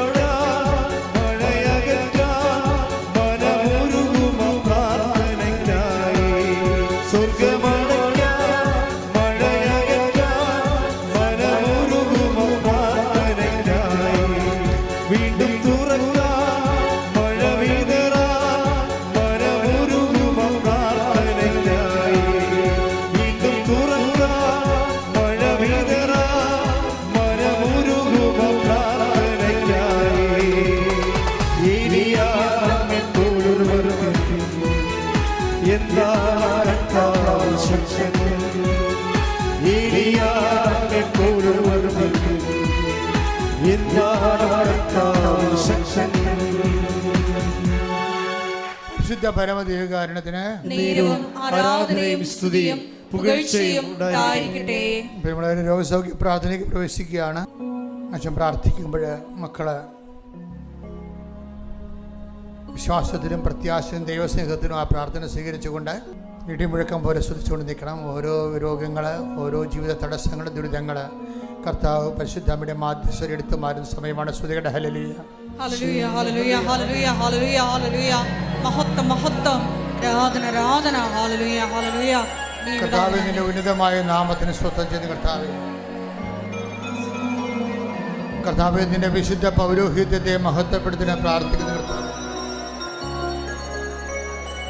കർത്താവേ, സഭയിലുള്ള സാന്നിധ്യം പ്രകടമാക്കണമേ കർത്താവേ. അങ്ങയുടെ തിരുമുറവാർന്ന വലതുകര,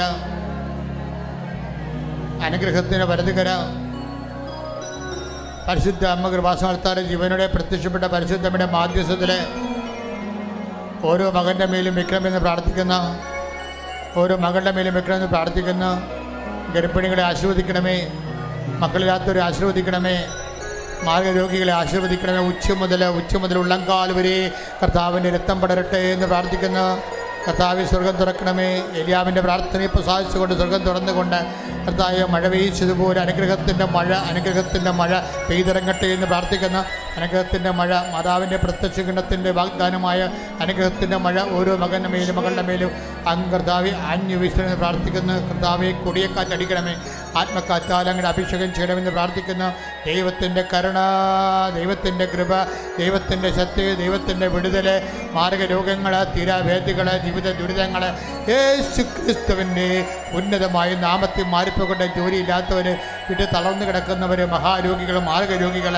യേശുവിൻ്റെ നാമത്തിൽ സൗഖ്യം പ്രാപിക്കട്ടെ. യേശു, കുഞ്ഞുങ്ങളില്ലാത്തവർ, ആശുപത്രിയിൽ കിടക്കുന്നവർ, കർത്താവ് ജോലിയില്ലാത്തവർ, സമാധാനം ഇല്ലാത്തവർ, വിട്ടുപിരിഞ്ഞ് ജീവിക്കുന്നവർ, ഭാര്യാഭർത്താക്കന്മാരുന്നവർ, വിട്ടുപിരിഞ്ഞ് ജീവിക്കുന്നവരെ കർത്താവ് അവരെ അങ്ങയുടെ വിശുദ്ധമായ രക്തത്താൽ അവരെ ഐക്യപ്പെടുത്തണമെന്ന് പ്രാർത്ഥിക്കുന്ന ഗർഭസ്ഥ ശിശുവിന് തകരാറുള്ളവർ, കർത്താവ് അവർ ശരീരത്തിൽ ഇപ്പോഴ് ചൂടനുഭവിക്കട്ടെ. കർത്താവ്, നീ അവരെ സ്പർശിക്കുന്നു, നീ അവരെ സൗഖ്യപ്പെടുത്തുന്നു. അവിടെ കുഞ്ഞുങ്ങളെ, ആരോഗ്യമുള്ള കുഞ്ഞുങ്ങളെ പ്രസവിക്കാൻ നീ അവർക്ക് അഭിഷേകം നൽകുന്നുവെന്നുണ്ട്. അടയാളമായി ഉച്ച മുതൽ ഉള്ളംകാല് വരെ കർത്താവ് ശരീരത്തിൽ ചൂടനുഭവിക്കാൻ പ്രാർത്ഥിക്കുന്ന അവരെല്ലാം കർത്താവിനെ അഭിഷേകം സ്നാനപ്പെടുകയും കർത്താവിൻ്റെ സത്യം ത്വക്ക് രോഗികൾ, ക്യാൻസർ രോഗികൾ, വിസർപ്പ് രോഗികൾ, PCOD രോഗികൾ, അലർജി രോഗികൾ, യേശുവിൻ്റെ ഉന്നതമായ നാമത്തെ, പ്രഷർ രോഗികൾ, ഷുഗർ രോഗികൾ, മുടികൊഴിച്ചിലുള്ളവർ, ശരീരത്തിൽ വേദനയുള്ളവർ, ഉറക്കമില്ലാത്തവർ കർത്താവിൻ്റെ നാമത്തിൽ സൗഖ്യം പ്രാപിക്കട്ടെ. കർത്താവിൻ്റെ ശക്തി വെക്കട്ടെ. എൻ്റെ കർത്താവിൻ്റെ ഉന്നതമായ നാമത്തിൽ സഭയുടെ വികൃത ജോലിയില്ലാത്തവർ, പഠനങ്ങളുടെ പരീക്ഷകൾ പരാജയപ്പെട്ടവർ, കർത്താവ് ഒരു തരത്തിൽ ഇനി മുന്നോട്ട് പോകാൻ ആവശ്യമില്ലാതെ എന്ത് ചെയ്യണമെന്ന് അറിയാതെ വിഷമിച്ച് ജീവിക്കുന്നവർ, കർത്താവ് ഒരു മറുപടി ഇല്ലാതെ വിഷമിക്കുന്നവർ, കർത്താവ് എല്ലാം തെലഞ്ഞല്ലോ എന്ന് വിചാരിച്ചുകൊണ്ട് ഇനി മുന്നോട്ട് പോകാൻ പറ്റത്തില്ലെന്ന് വിചാരിച്ചുകൊണ്ട് കണ്ണീരടക്കിക്കൊണ്ട് ജീവിക്കുന്ന മക്കളെ കർത്താവെയും ആത്മഹത്യയെക്കുറിച്ച് ചിന്തിക്കുന്നവരുടെ മേൽ ഇപ്പോൾ അവർ തുടരണമെന്ന് പ്രാർത്ഥിക്കുന്നു. അവിടെ ജീവിതത്തെ കർത്താവ് യൂട്ടേൺ എടുപ്പിക്കണം പ്രാർത്ഥിക്കുന്നു. എൻ്റെ കർത്താവിൻ്റെ ഉന്നതമായ നാമത്തിൽ സഭയുടെ അധികാരം 39 വർഷം ഞാൻ അർപ്പിച്ച കൃപാന്റെ യോഗ്യതയാൽ കൃപാസ്ഥാനത്താറ് ജീവനോടെ പ്രത്യക്ഷപ്പെട്ട പരിശുദ്ധ അമ്മയുടെ മധ്യത്തിൽ അത്താറയിൽ നടന്ന 10,000 ആരാധന ശക്തിയാൽ മാർഗരോഗങ്ങള്, തീരാവേദികള്, ദുരിതങ്ങള്, തടസ്സങ്ങള് യേശുവിന്റെ നാമത്തില് മാറിപ്പോകട്ടെ, സൗഖ്യമാകട്ടെ.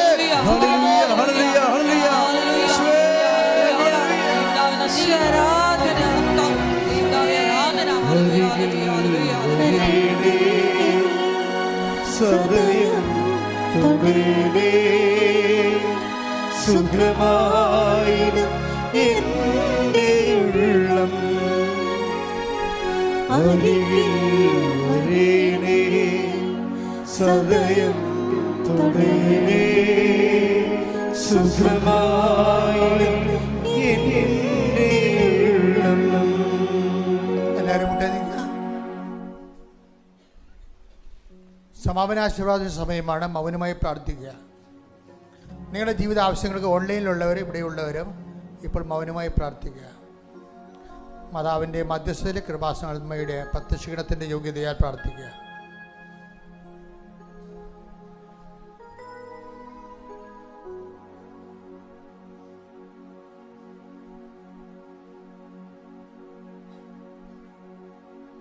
ശിരസ് നമിച്ച് നമുക്ക് ദിവ്യകാരുണ്യനാഥന്റെ ആശീർവാദം സ്വീകരിക്കാം.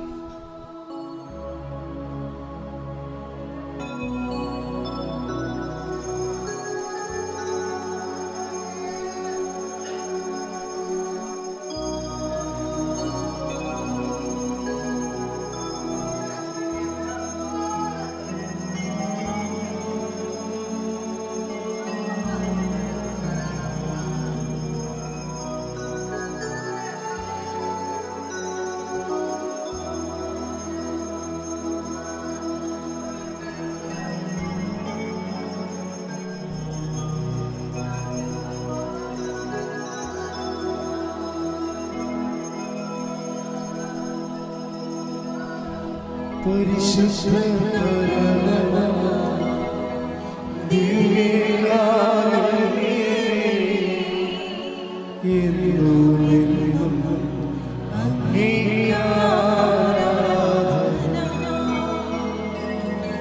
പരിശുദ്ധ പരമ ദിവ്യകാരുണ്യമേ എന്നും